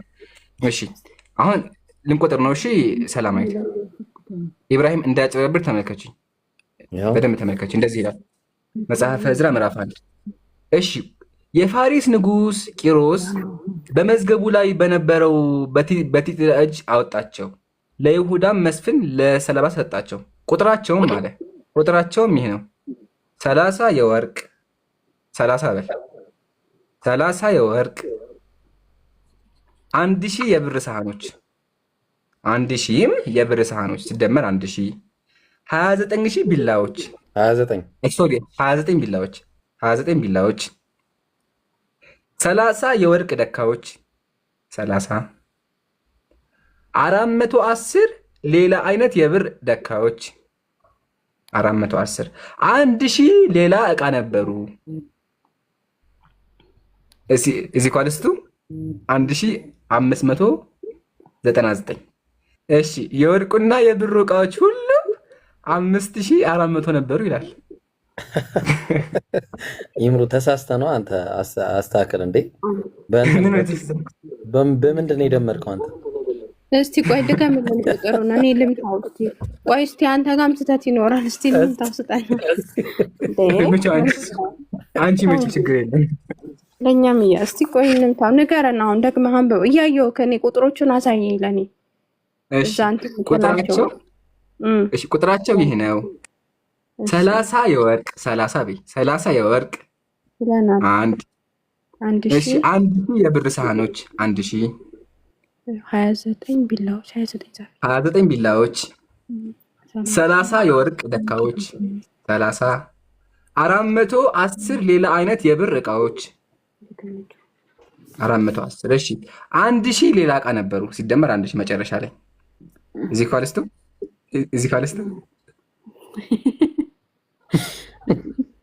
2499 አይደለ? እዚህ ጋር ስንት ነው አለ? የወርቁና የብሩ ዕቃዎች ሁሉ 5400 ነበሩ ይላል። ይሄ ሰው አሁን እንዴት ነው ሂሳብ እንኳን የአምላክን ቃል እንተውና ሂሳብ እራሱ አይችልም። ምንም በለው ቁልቁል መደመር አይችልም። ቁልቁል አይደምረው። ሌላው ቁልቁል ይደመራል እኮ አይደል? ካልኩሌሽን በፕላስ ወደ ጎን ይቀርና ቁልቁል አይደምረው ወደታች። ሰላማዊት ምን ይሻላል? አመጣው እሱ ስንት ነው ያመጣው? ሰውዬው ጸሐፊ ያመጣው የእግዚአብሔር ቃል ያመጣው ላሳይሽ። የእግዚአብሔር ቃል ያመጣው 5400 ነው ያመጣው የእግዚአብሔር ቃል። እንትን ያመጣው 2499 እዚህ ጋር ደግሞ 5400 አለ። ስቴዲየም 5400 ጉድ ነው። ምን ተሻለ? እንደው ኢብራሂም እንደው ይሄን ኡዝር እንስጠው፣ በቃ ኡዝር እንስጠው። ማለትም ብዙ ቁጥሮቹ ብዙ ናቸው። በቃ እንደው ከበደ። በዛን ጊዜ ቁልቁል መደመር አልመጣምና በቃ ሂሳብ አይችልም ይባላል። ችግር የለውም በቃ ይቅርም በለው። በቃ ይቅር ብየዋለሁ። ግን ጣቱን መጠቀም አይችልም። ጣቱን መጠቀም 8 1 2 3 4 5 6 7 8 ብሎ ቁጥሩ 5 ይላችኋል። ምንም በለው ኢምራን ወንድሜ ምን መሰለህ፣ አሁን እኮ የጣት መቁጠር የአእምሮ ማሰራት ሳይሆን እዚህ ጋር ይሄ የእግዚአብሔር ቃል ላይ እኮ ሲጀመር ምንም አይነት ስህተት ሊገኝ የማይገባው ነገር ነው። ገብቶሃል? እኛ እንዲህ በካልኩሌተር ልንሰራው የማያስፈልግ ነገር ነው። እና ምንድን ነው ለምን እንደዚህ እንደሆነ ነው እኔ እኮ አሁን ያልገባኝ። እነኚህ ሁሉ ስህተቶች እንዴት ከእግዚአብሔር ቃል ይገኛሉ ነው? ያይዳ ወይም ከመጀመሪያው መጽሐፍ ቅዱስ ሲመጣም እንደዚህ ነበር ወይስ? እኔ አሁን ግን ኢምራን እኔ የምለው ማለት ነው እናንተ በወንጌል በተውራት በዘቡር ታምናላችሁ አይደለ? ሰላምዬ ምክንያቱን ይንገርሽ ነበር አይደለ? ቆይ አንዴ ምክንያቱን ለምን አይነግርሽ? ይምሩዬ ለምን ምክንያቱን አትነግራትም? መጽሐፍ እኔ እኮ ይሄንን ላመጣልህ ብዬ ነው ይሄን ላመጣልህ የፈለኩት። ይሄንን ይሄን የምልክ አሁን ይሄ ተበርዞ ነው እንጂ ትክክለኛው ለክርስቶስ የወረደው ወንጌል ይሄ አይደለም አይደለም። ግን አሁን መልስ አለ እዚህ ጋር መልስ አለ። ኢምራን መልስ አለው። የመጨረሻው ርዕስ ምን ነበር ኢምሮ ያስከው? የመጨረሻው ቆይ አንዴ የመጨረሻው ምንድነው? አይታወቅም። አጸያፊ ጸሐፊ የማይታወቅና አጸያፊ ነው። ይሄ ነው መልስ። ጸሐፊው ስለማይታወቅ ነው። እስቲ እሱን ታሳያታለህ ኢምሩዬ? አሳያታለሁ። ግን እዚህ ጋር አንዴ እስልምና ይመልሰው ኢብሮ እንዳይረሳ። አጭር አሁን እንዴት መሰለሽ አላህ ያወረደው መጽሐፍማ ትክክለኛ መጽሐፍ ነበረ። ይሄ መጽሐፍ ግን ጸሐፊ የማታወቅ ከጊዜ በኋላ የመጣ ነቢያትን የሚሳደብ መጽሐፍ ነው። ተመከቱ ነቢያችን እንደሚል ይህም መጽሐፍ ተፍሲር ኢብኑ ከሲር ነው። ነቢያችን እንደዚህ አሉ። አልየሁድ አሉ አይሁዶች እኮ አሉ ሐረፉት ተውራት የአላህን መጽሐፍ ተውራትን በረዙ። ዛዱ ፊሃ ማሐቡ የፈለጉትን ነገር ጨመሩበታል። ወማሐው ሚንሁ ማለት የፈለጉትን ነገር አጠፉ። ስለዚህ ሊቃውንቶቹና ቄሶቹ ጸሐፊዎቹ አይታወቁም። ዝም ብሎ ምን ያደርጋሉ? መጽሐፋቸውን እያያዙ በርዘው ጨምረው ቀያየሩት ማለት ነው። አሁን ጸሐፊው እንደምታውቅ ደግሞ እንመለከት። እሺ ጸሐፊው ወይ አይዚ ፎቶ ዛፉን እሺ ካንተ ካነን እሺ ጸሐፊው የማታውቀውን ደግሞ እናሳይሽ።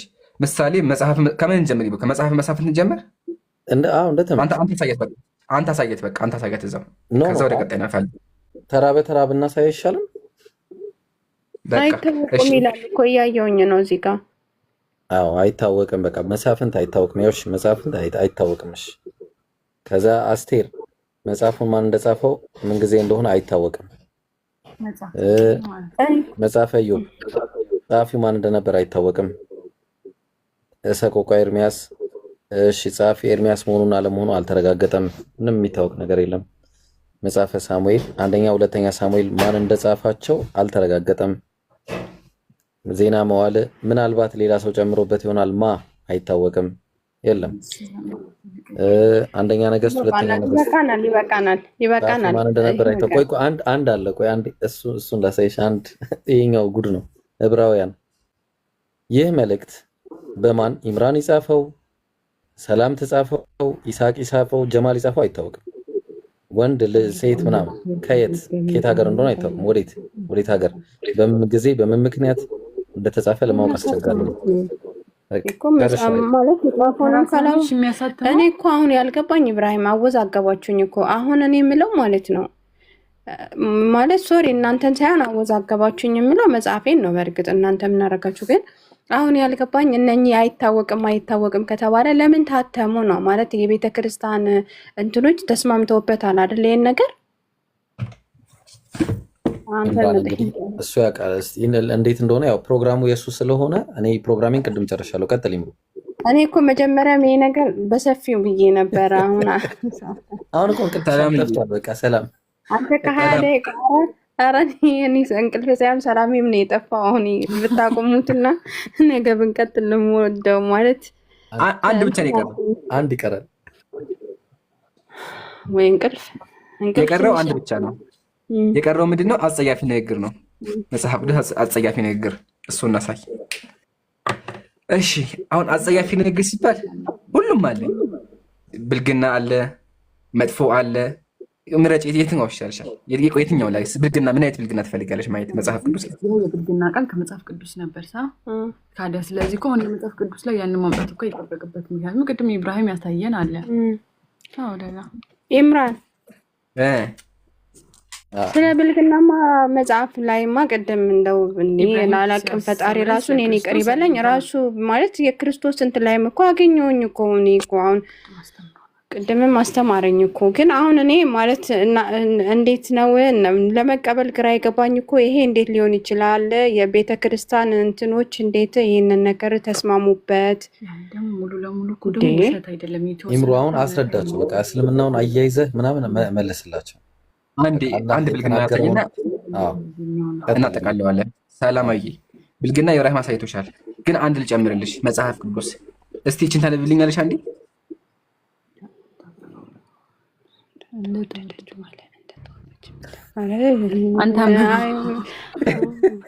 ዘዳግም 6:4 እንክፈትለት። ዘማን ነው ዘዳግም እሱ ከባድ ነው። ስጠኝ ይሄ ምንድን ነው? መጽሐፈ ምሳሌ ምዕራፍ 6 ሶሪ ምዕራፍ 5 መጽሐፈ ምሳሌ ምዕራፍ 5 ቁጥር 19 ግን እስቲ አታነቢው? እኔ አላነብም። እሺ እኔ ላንብበው። እንደተወደደች ዋላ እንደተዋቦች ሚዳቋ እንትኗ ሁልጊዜ ታርካ ይላል። እንግዲህ እንዴት እንደሚያረካው አላውቅም። ትልቅ ሰው እንግዲህ እግዚአብሔር ቃል እንደዚህ የረከሰ ቃል ሊኖር አይችልም። ይሄ እውነትም ይሄ ቅጥፈት ነው እንዴ! ስለዚህ መጽሐፍ ቅዱስ እግዚአብሔር ቃል አይደለም። ያው ይሄ መጽሐፍ ቅዱስ ቤት መነገጃ አረጋችሁት ያለው የክርስቶስ ነገር መጣ እኮ ምንድን ነው? ሀቅ ነው። እሺ ሶስተኛ ኢብራሂም ይሄ አይነበብም መቼም አይሽው አይደለ? ሰላም በክርስቶስ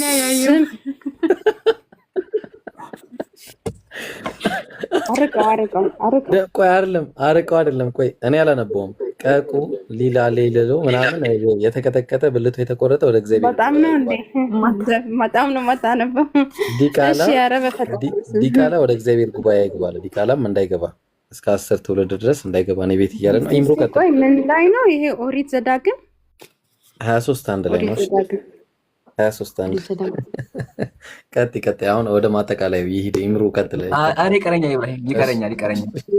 ሰላማዊ የመጨረሻ ሶስተኛ ማለት ነው። አሁን መጽሐፍ ቅዱስ ላይ ማለት ነው ሁለት ፍቅረኛሞች ያወሩት ወሬ እንደወጣባቸው ባሳየሽ። ሁለት ፍቅረኛሞች ባልና ሚስት ከመጋባታቸው ፊት ይጻጻፉ ነበር ደብዳቤ። የኔ ውድያ ይጽፍላት ነበረ፣ እሷን ትጽፍለት። ያ ደብዳቤ ወጥቶባቸዋል ታውቂያለሽ? ያ ደብዳቤያቸው ፋይል ወጥቶባቸዋል። ማንና ማን? ሰለሞንና ፍቅረኛው። ማለት ሰለሞን የጻፈው ማለት ነው። እንደዛ ከሆነ ግን መጽሐፍ ቅዱስ ላይ ገባባቸው ሳያውቁ። አሁን እነሱ የሚጽፉት ፍቅራቸውን ለመገዛት ግን መጽሐፍ ቅዱስ ገባባቸው። ግን ደግሞ ችግሩ የሚያወሩት ነገር ብልግና ነበር የሚያወሩት ሳያውቁ። ገባሽ? በቃ ፍቅር ነበረ ብልግና ነበር የሚያወሩት። አንቺ ቆንጆ ነሽ እያለ ብልግና ነበር። ላሳይሽ እሱን ነገር ከዛ ይበቃል። አይ እሱ ካላየንም አይሆንም። ተመልከች፣ ወንድየው ጀመረ። ቅድም ግን አይተውት ነበረ ይሄን ነገር። ቆይ እኔ ክሽን አድርጌ ላቅርበው ሀቢቢ፣ ባዴ ቃል አቅርበው። እሺ ተመልከች፣ ሰላማዊት አሁን ወንድየው ጀመረ። ወንድየው ተመልከች ምን እንዳለ። ልጄ እህቴ አላት፣ ወዳጄ ሆይ አለ። ወዳጄ ሆይ እነሆ ውብ ነሽ የኔ ፍቅር፣ እነሆ ውብ ነሽ አላት። ከንፈሮችሽ እንደ ቀይ ሐር ፈትል ናቸው፣ ቃልሽ ያማረ ነው አላት። ወንድየው ጀምሮ ማለት ነው።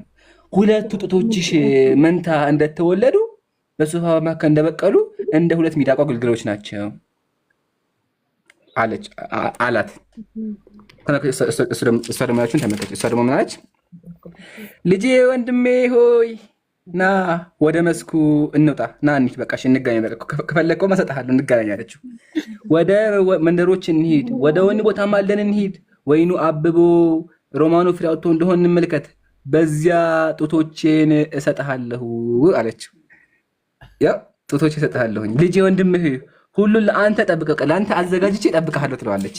ከዛ ደግሞ እንዲጓጓ ተመልከች፣ እንዲጓጓ የምትለውን እኔ ቅጥር ነኝ ሁለቱም ጡቶቼ እንደ ግንብ ናቸው ትላለች። እንዲጓጓ ማለት ነው። እኔ ቅጥር ነኝ ጡቶቼም እንደ ግንብ ናቸው ትለዋለች። እንደ ግንብ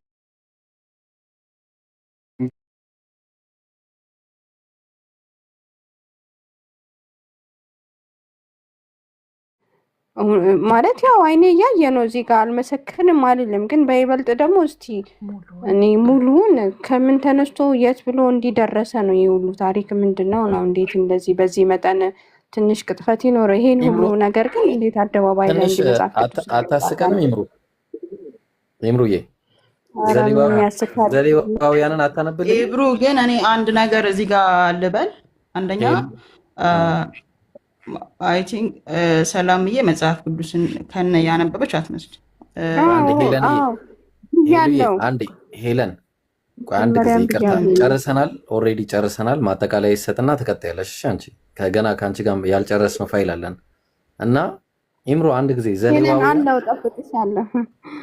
አለን ከሄለን ጋር እንቀጥላለን። ሄለን ከአንቺ ጋር እንቀጥላለን። እሺ ቅድም ገና ስላሴ ላይ ያልሽው ምናምን እንቀጥላለን። ኢምሮ አንዴ ማወቅ እፈልጋለሁ ዘሌዋውያን ምዕራፍ 23 ምዕራፍ 21 ቁጥር 16 ጀምሮ አይ ግን አንድ ነገር ልበል ኤምሮዬ፣ ለመማማር ነው የመጣ ነው። ይሄን ብቻ ልበልህና ሳቅ ስላቅ የበዛበት ነገር ባይሆን ደስ ይለናል። አንደኛ ልክ ቁርአን ሲዘለፍ ደስ እንደማይለን ሁሉ እኔ ሁሉም ቦታ ክብር ወዳለሁ። ትህትናችን አይቻልም። ቁጭ ብዬ ግን አንድ ይቅርታ፣ ግን ሪያሊቲው ስናየው ሰው ነን አይደለ? ሰው ነን፣ ድግመት አለብን። የሚያስቅ ነገር እናያየ ነው እንግዲህ። ሁለት ፍቅረኛሞች እንደዛ እያወሩ አስቁኝ። ይቅርታ እኛ አልሳቅንም አክቹዋሊ፣ ግን ስሜታዊ ከከሽ ይቅርታ። ግን እኛ ሰዎች ነን። በቃ ምን እናድርግ? መጽሐፉ እንደዛ አለ። ሁለት ፍቅረኛሞች ጡቶችን ይሰጣሉ ትለዋለች፣ ጡቴ ግንብ ነው ትለዋለች። እና ያስቃል። ግንብ ነው ማለትማ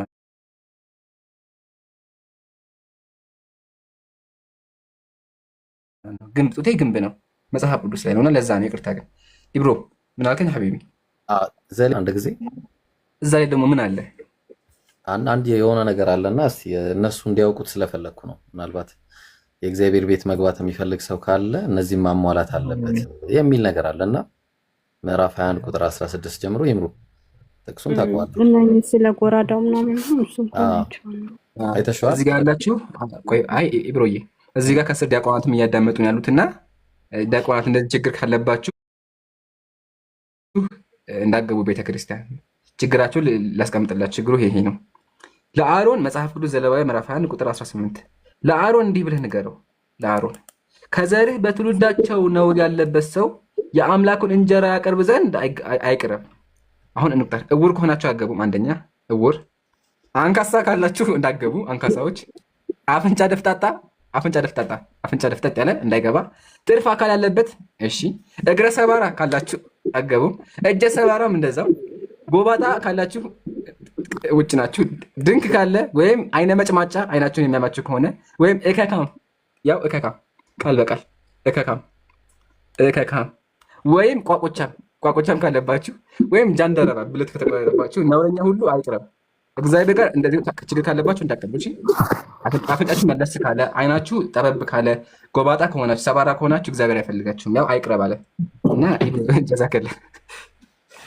አይ እሺ፣ እናመሰግናለን። እንዴ እኔ አሁን እኛ መጽሐፍ ቅዱሱ ላይ ያለውን ያነበብነው እና እንኳን እኛ ይቅርና ሰላም ራሱ ተደብቀው እየሳቁ ነበር። አሁን በዚህ አትሳቁ ማለት የሚያስቅ ነገር ካላሳቀኝ እኔ እንዴት ነው ታዲያ? እያስደሰተኝ እያነበብኩት ነው ማለት ነው እንጂ እያላገጥኩ አይደለም። ኤኒዌይስ እሺ ኢምሩ አጠቃልላቸውና ቀጥላላቸው። አዎ ሰላምዬ፣ አሁን አንቺ ለአንድ ጥያቄ ምንድን ነው? ቅድም ውይይቱ ስንጀምር 5 ነገሮች ካሉ እነዚህ 5 ነገሮች ካሉ መጽሐፉ ትክክል አይደለም ብለሽ ነበረ። 5ቱም ነገር አሳይተናል እና አሁን የአንቺ መልስ ምንድን ነው? እነዚህ 5 ነገሮች ምን ትያለሽ? አሁን መጽሐፉ ትቀበልሽ አትቀበል? ብቻ ሳብ ከዛ አጠቃላለሁ። ኢንሻአላህ ቀጥይ። ይሄን መጽሐፍ ቅዱሱን ነው ትቀበያለሽ ያልከኝ? ኖ ይሄ ማለት ይኸውልህ ምንድነው የመጀመሪያ ነገር አይምሮዬ አንድ ያመነው ነገር ምንድነው እኔ በእርግጥም ያው መጽሐፍ ቅዱስን ባይብልን ገብቼ አላነበብኩኝም። በውጪ ዝም ብዬ በቤተሰቦቼ በተቀበልኩትኝ እምነት የምኖር ሰው ነኝ። በዚህ መጠን ግን ያው የእግዚአብሔርን ቃል እኮ ዝም ብለህ ራስህ የምትስለው ነገር አለ እኮ አይደለ እንዴ? አንድ ጥሩ መምህር እንትን ሲል በቃ የእሱ ትምህርት አሪፍ ይሆናል ብለህ ዝም ብለህ እኮ ትታደማለህ አይደለ? እኔም የእግዚአብሔር ቃል በቃ የሆነ እንደዚህ ኢማጂን በቃ ምንም ስህተት የማይኖረውና ትክክለኛ ነው ብዬ አይምሮ የሚያምን ነው እስከዛሬም ማለት ነው። ሳላነበውም ዝም ብዬ የእግዚአብሔርን ቃል የምስልበት ሁኔታ አለ። ያን ከምስልበት ጋር ደግሞ እዚህ ጋር የሚነበበው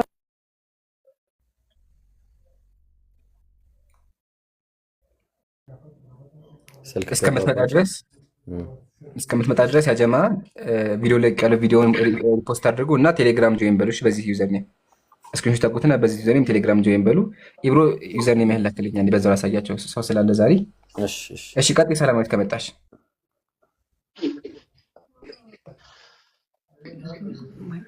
ምንም ያምን ስለሚወጣ ነው እንጂ ሙሉ ለሙሉ የተበለዘ ያኔ ከዚህ እንወስደዋለን ወይ ኢምሮ ይሰማል? ይቅርታ ተደውሎብኝ ነው። ችግር የለውም። አሁን ምን አለ መሰለክ ያው እናንተ ዋናው እያሳያችሁኝ ያለውን ኔጌቲቭን ነው ማለት የተቀጠፉትን ምናምን ሙሉ ለሙሉ መጽሐፍ ቅዱስን ሙሉ ለሙሉ ታሪኩን አሁን ልናነበውም አንችልምም አላነበብነውም።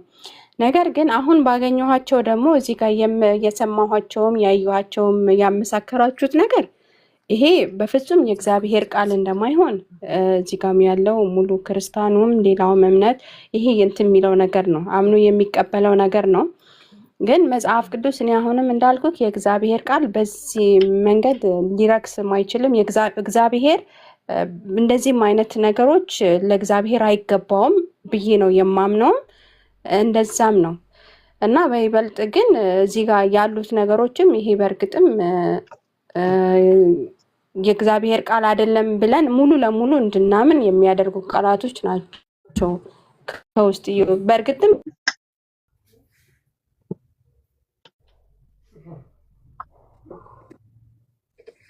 ተቋርጣ ነው ይምሩ ገባም አይደለም ነገር ነው የሚቋረጠው እሷ ጋር ነው። አይ እኔ ነው ዋይፋይ ያወጣኝ ነው። ስልክ እየገባ አለሁኝ።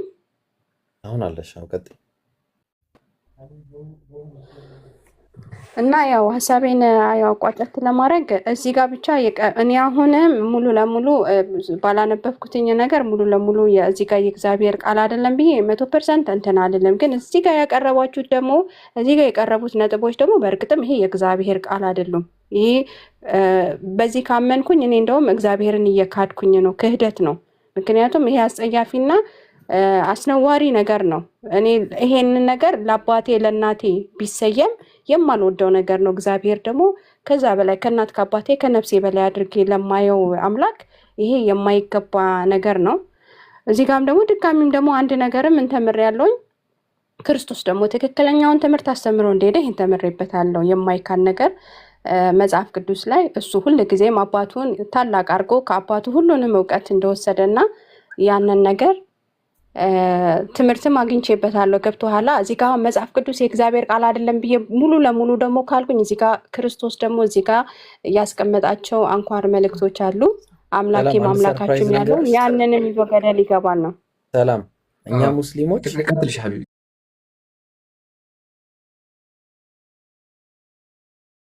ሙስሊሞች ሙሉ በሙሉ የአምላክ ቃል አይደለም ብለን አናምንም። ታውቂያለሽ መጽሐፉን ግን በአምላክ ቃል ላይ ተበርዟል ተጨምሯል እንላለን። ስለዚህ የተበረዘ ደግሞ የተቀላቀለ ነገር ደግሞ መለየት የማይችል ነው። ለምሳሌ ቡና በወተት ሲቀላቀል ምን ይፈጠራል? ማኪያቶ አይደል? ቡናውንና ወተቱን ለብቻ አድርጊ ብለሽ ትችያለሽ? አይሆንም። ስለዚህ መጽሐፉን ሙሉ ነው የምታየው ማለት ነው። እኛ የአምላክ ቃል የለውም አንልም፣ ግን የአምላክ ቃል አለ ኦፍ ኮርስ፣ ግን ተበርዟል። ይህንን ደግሞ ኢምራን ሰፋ አድርጎ ያቀርብልሻል ኢንሻአላህ። ቀጥልኝ። ሰላማዊ የኛ ሙግት ይሄ ነው። ቅድም አንድ ነገር ብለሽ ነበር፣ መጽሐፉ ውስጥ ስህተት ካለበት የአምላክ ቃል ሊሆን አይችልም ብለሽ ነበር። አሁን እንዳሳየነች ግን መጽሐፉ ላይ ከስህተትም አልፎ ስድብ፣ ከስድብም አልፎ ደግሞ እርስ በርስ መጋጨት፣ ጸሐፊዎችም እንደማይታወቁ አምላክም እንደሚሳደብ አሳይተንሻል።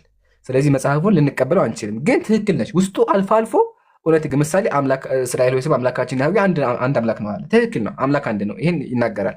ግን ደግሞ ነቢያትን ይሳደባል፣ አምላክን ይሳደባል። ለምሳሌ ትንቢተ ኢሳያስ ምዕራፍ 42 ላይ እነዚህ መጽሐፍ ቅዱስ ከድሮ ዘመን ጀምሮ ዝም ብያለሁኝ፣ ዝም ብዬ ታግሻለሁኝ።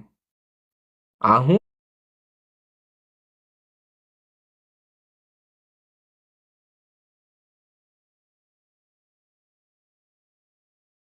ምጥ እንደያዛቸው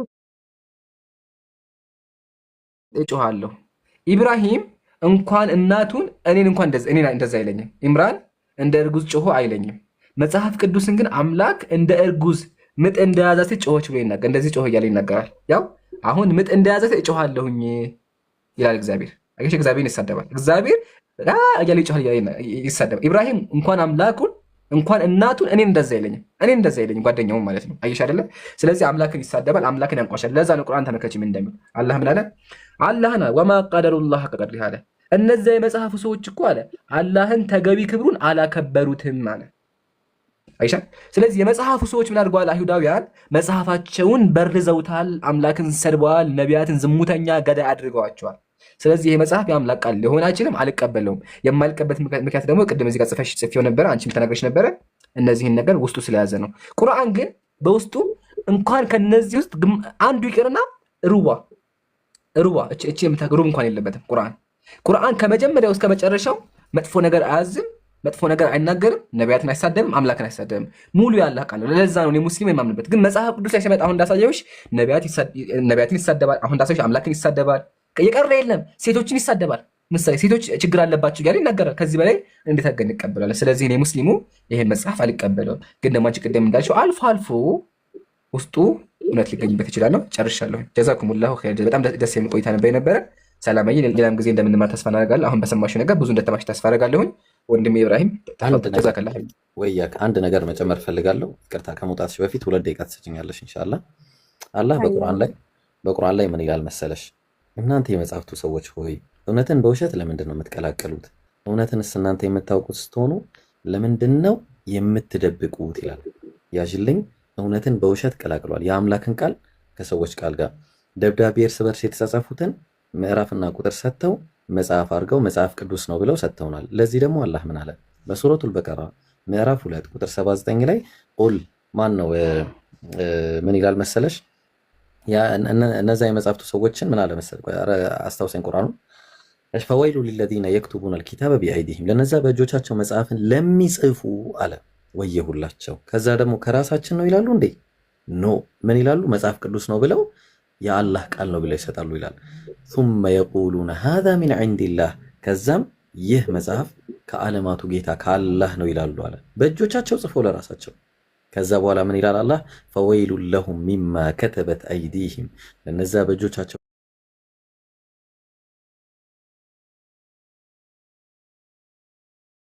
በጻፉት ምክንያት ወየሁላቸው አለ።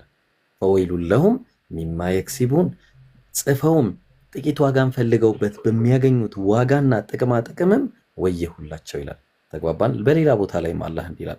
ሱረቱል በቀራ ምዕራፍ 2 ቁጥር 63 ላይ አካባቢ ይመስለኛል ወር 70 ምናምን አፈተጥመዑነ አን ዩእሚኑ ለኩም ወቀድ ካነ ፈሪቁን ሚንሁም የስመዑነ ከላመላህ፣ ለመሆኑ እንዲያምኑላችሁ ትከጅላላችሁን እነዚያ ይሁዳውያን እንዴ? የአላህን ቃል እኮ ከሰሙ በኋላ ከዛስ ثم يحرفونه من بعد ما عقلوه وهم يعلمون፣ እያወቁት ምን ያደርጉታል? ይበርዙታል፣ ይለውጡታል ማለት ነው። የአላህን ቃል ይለውጡታል ከሰሙ በኋላ። ተግባባ? ስለዚህ ታዲያ ኢብራሂም ጤነኛ አይደለህም እንዴ? ከዚህ በፊት የነበሩት እኮ የነቢያት መጽሐፍ የአምላክ ናቸው፣ ለምን አልጠበቃቸውም የሚል ጥያቄ መነሳቱ አይቀርም። ኦፍኮርስ ይነሳል። ግን ይሄ ጥያቄ ደግሞ እንደሚነሳ ስለሚያውቅ አላህ ቁርአኑ ላይ ያስቀምጦልናል መልሱን። በሱረቱል ማኢዳ ምዕራፍ 5 ቁጥር 44 ላይ ምን ይላል?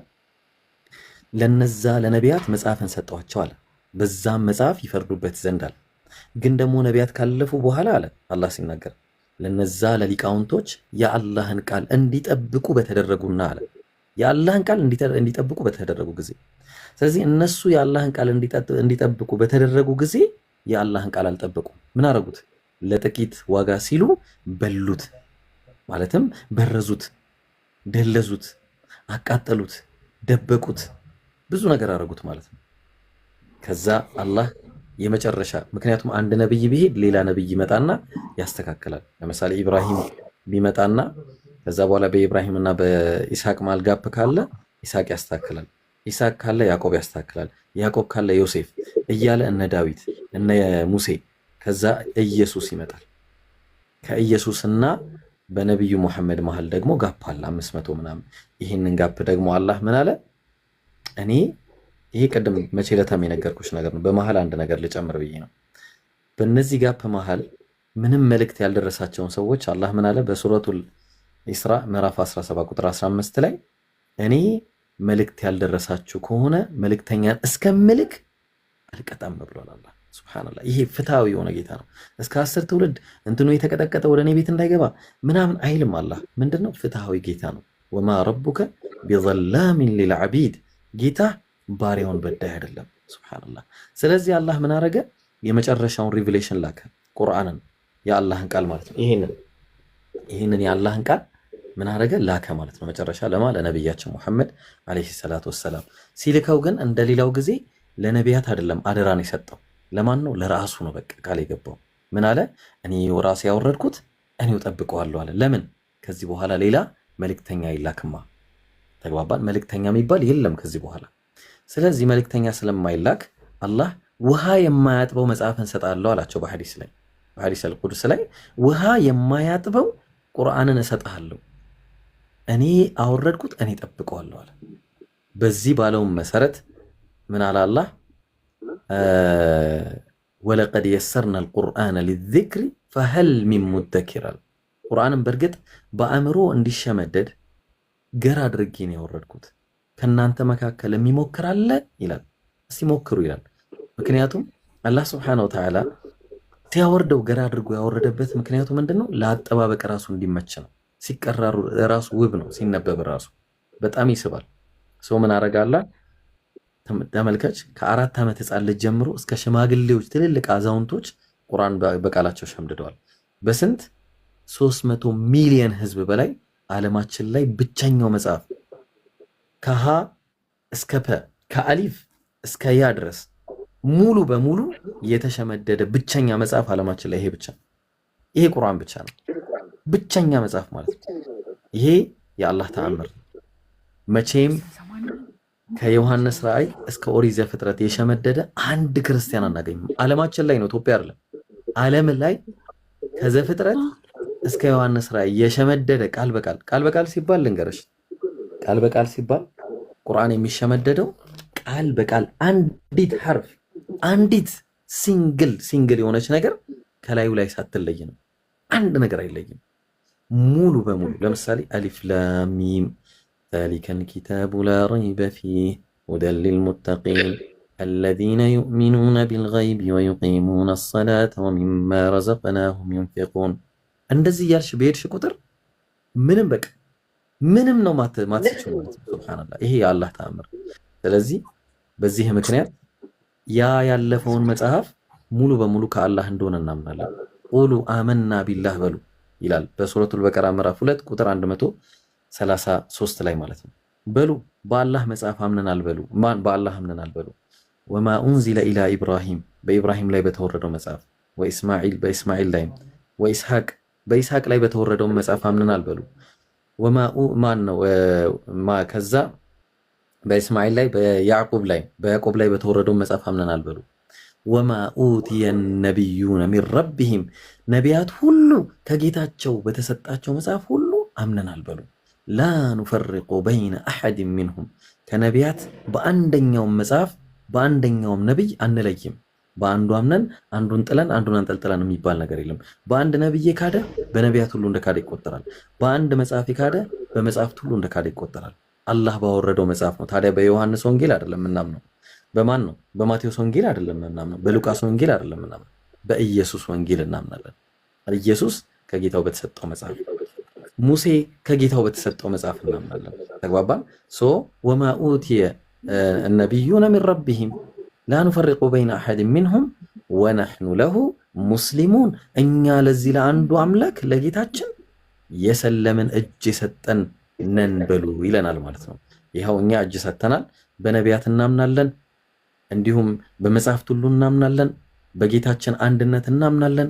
በመላእክት እናምናለን፣ መላእክት ከጌታችን የተፈጠሩ ፍጡሮች መሆናቸውን። ከዛ ደግሞ እያለ የእስልምና መሰረቶች 6 ናቸው። አላበዛብሽም። ኤኒዌይስ ስለ መጽሐፍ ስናወራ ብዙ ነገር ይኖረዋል። ስለ ቁርአን አጠባበቅ ምናልባት ነገ ፕሮግራም ልንይዝላት እንችላለን። ኢንሻአላህ ነገ እንገናኛለን ብዬ ተስፋ አደርጋለሁ። አይ ቲንክ እስካሁን ድረስ ስለነበረን ቆይታ እናመሰግናለን። እኛም ይህን ሁሉ ሰዓት አክብረሽን አፌ ላይ ያለው ሳያልቅ ገና አንቺ የክርስቶስን አምላክነት ትሰብኪያለሽ። ቆይ ተረጋጊ እሺ። አፌ ላይ ያለውን ልጨርስ። አመስግናት እና አመሰግናለሁ። እሺ ጥሪያችንን አክብረሽ እዚህ ስለመጣሽ አላህ እውነተኛውና ቀጥተኛውን ጎዳና አላህ ይምራሽ። የሰይጣንን አካሄድ የሰይጣንን ተንኮል አላህ ይያዝልሽና ከጨለማዎች ወደ ብርሃን አላህ ያምጣሽ። አመሰግናለሁ። ከፈለግሽ መሄድ ትችያለሽ። አስተያየት ካለሽ ማውራት ትችያለሽ። ቤቱ ክፍት ነው ላንቺ። ምንም በጣም ነው የምናመሰግነው። በጓደኞቼም ስም አመሰግናለሁኝ። አንተንም ይምሩንም ሙሉ ተከታታዩን ሁሉንም ሰው ያው እስካሁን አብሮ ለቆየውም ሰው ብዙ ነገር ከኔም ጭምር ብዙ ነገር ተምሯል ብዬም ተስፋ አደርጋለሁ። ያው ትምህርታችን ይቀጥላል፣ እኛም እንቀጥላለን። እናንተም በማስተማሩ እኛም በመማሩ እንቀጥላለን። ይህ ትምህርት እኔና ጓደኞቼ ብቻ ሳይሆን ብዙ ሰዎችም እየተማሩበት ነው ብዬ ተስፋ አደርጋለሁም ይማራሉ። እኔም ደግሞ እንትን እላለሁኝ ምንድነው ስሙ በደንብ ደግሞ ባይብልን ገባህ ይበልጥ ባይብልን በደንብ እንዳነብ ገፋፍተኛል። እናንተንም በትርጉም እያየን ነው እና አሚን ብለናል። ለእንትንህ ያው ፈጣሪ አሁን የምለው ቀጥተኛውን መንገድ ይምራል። እርግጠኛ ነኝ አንድ ነገር ግን ልቤ ምን ያምናል፣ ሁላችንም የአዳም ልጆች ሁሉ አንድ እግዚአብሔር እንጂ ሌላ እግዚአብሔር እንደማይኖረን ለሁላችንም ያው ጋርዶብን ነው እንጂ ከአንድ እግዚአብሔር ውጪ በእርግጥም አይኖርም። እግዚአብሔር እኛ በራሳችን መንገድ ከፋፍለን ነው እንጂ አንድ እግዚአብሔር እንዳለ እኔ ልቤም ይለኛል። ግን ያንን ነገር ደግሞ በደንብ ፈልጌ አግኝቼ ሌሎችም እህቶቼ እንደኔ እንዲፈልጉትና እንዲያገኙት ይሄ የዕለት በዕለት ጸሎቴ ነው። እናንተንም እውቀቱን ይጨምርላችሁ። ሌላው ያው ይሄ በሳቁ ጉዳይ ላይ የምሰጥ አስተያየት እኔ በሌላ አንግል አላየውም። እንደውም እንደዚህ ፈገግ ብሎ የሚያስተምር መምህር የተሻለ ይመስለኛል። በሎጂክ እንዲስወስደው በትምህርት ዓለም ላይ ስወስደው ኖ ወይ እንዴት ነው አንድ ሳቅ ብሎ የሚያስተምር መምህር ካለ ጓግተህ ነው ክላስ አትቀርም። እና ይሄን ፈገግታችሁን እኔ በበኩሌ በሌላ አንግል አላየውም። ምክንያቱም እናንተ እዚህ ጋር ሃይማኖትን እያስተማራችሁ ሌላውን ሃይማኖት ክብር ማሰጡ ከሆነ የራሳችሁንም ሃይማኖት ክብር እየሰጣችሁ አይደለም ብዬ ነው ማምነው። እና ፈገግታው ምናምን ሌላ አንግል እንትን አይለውም። ያንን ነገር ከነገ ጀምራችሁ መኮሳተር እንዳትጀምሩ ነው። ሌላው ደግሞ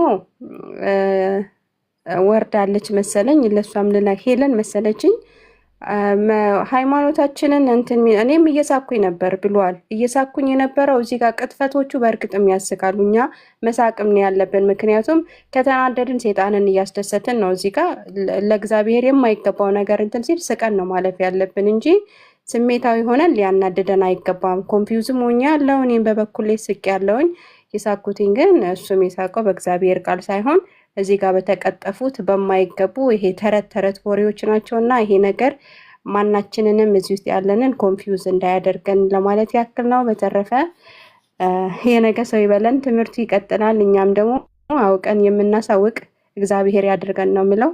እግዚአብሔር ልቦናችንን ይክፈትልን ለሁላችንም። ይሄ ጸሎቴ ነው። አመሰግናለሁ። አሜን ብለናል። እናመሰግናለን። ሮዬ አንድ ደቂቃ ትጠኛለን፣ ለወጣ ነው ምክንያቱም ልጆች ስለመጡ። እኔ እንትን ነው እንትን አይደለም አይኖ ጠፍቼ ባለፈውም ተገናኝተናል። ሜሴጅን የውስጥን አይቻለሁ፣ ሪፕላይ አደርግልሃለሁ። እሺ ኢብሮ እንትን ነው እኔ እንኳን ያው እንደ ሪኮመንዴሽን ነው የምሰጣችሁ፣ ምክንያቱም እኔ ከክርስቲያን ሳይድ ስላለው አሁን ግን የእናንተንም እየተማርኩ ስለሆነ እንደምታየኝ ኤቭሪዴይ እገባለሁ አይደል? ያው ታየኛለና ምክሬ ምን መሰለ፣ ይሄ እንትናችሁን የትምህርታዊ ሲስተማችሁን ልክ እንደ እፎይ አይነት ትምህርት ባታረጉ ጥሩ ነው። ምክንያቱም የዛ አይነት ቆሻሻ ምናምን ነገር እየለቀምንም የምትከራከሩ ከሆነ አንዳንዶቹ እንዳም ከመስማት ይልቅ ዘግተው ይወጣሉና ትንሽ አስተካክሉት። እሷ ጋር ለምክር ነው የምሰጣችሁ እኔ።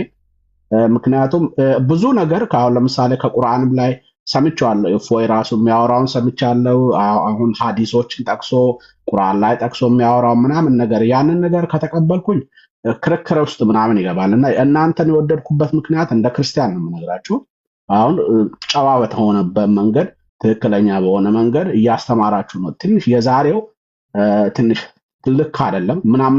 ሜቢ ቶፒካችሁን አንዳንድ ጊዜ እዩት።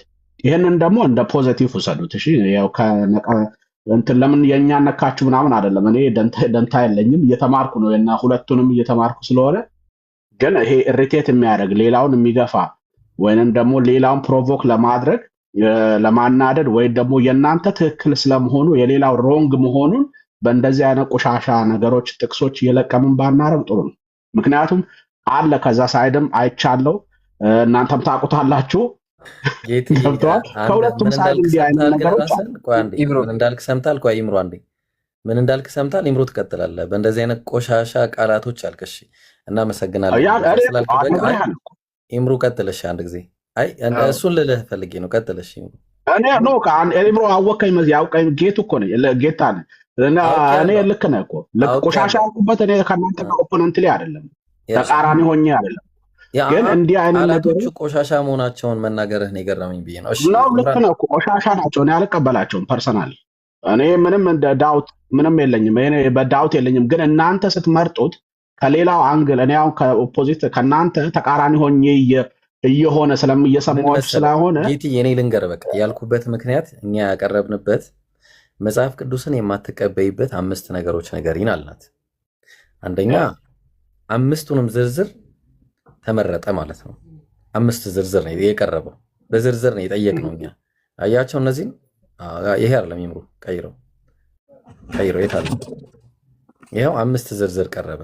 አንደኛ ስህተት ካለው ተባለ፣ ሁለተኛ ቅጥፈት ካለው በነቢያት ላይ፣ ሶስተኛ ግጭት ካለው፣ አራተኛ ጸሐፊው የማይታወቅ ተባለ፣ አምስተኛ አጸያፊ ንግግር ካለው። እንደዚህ ከሆነ መጽሐፉን አልቀበልም የሚል ነገር ሰላምን አስመረጥናት፣ ሌሎችም መረጡ።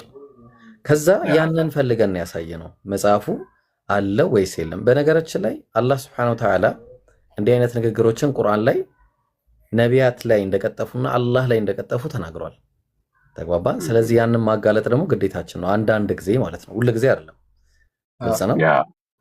እኔ እንደምክር ነው እንጂ ለማድረግ አይደለም። እኔ እንደምክር ነው፣ እየተማርኩ ነው ከእናንተ ብዙ ነገር እየተማርኩ ነው፣ እንደምክር ነው። ግን ምክንያቱም ለእናንተ ደግሞ ሪስፖንድ ለማድረግ መጥፎ ነገር ከዛ እየመዝን ስለሚመጡ ነው።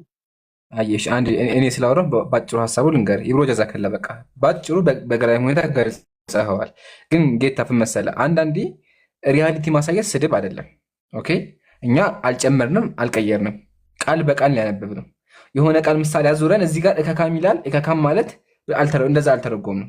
መጽሐፉ የሚለውን ከፍተን ያሳየ ነው። ያኛውን ደግሞ ያምኑበታል አይደለ? ስለዚህ የሚያምኑበት ነገር ካላዩበት እንዲህ ብሎ ይክዱታል።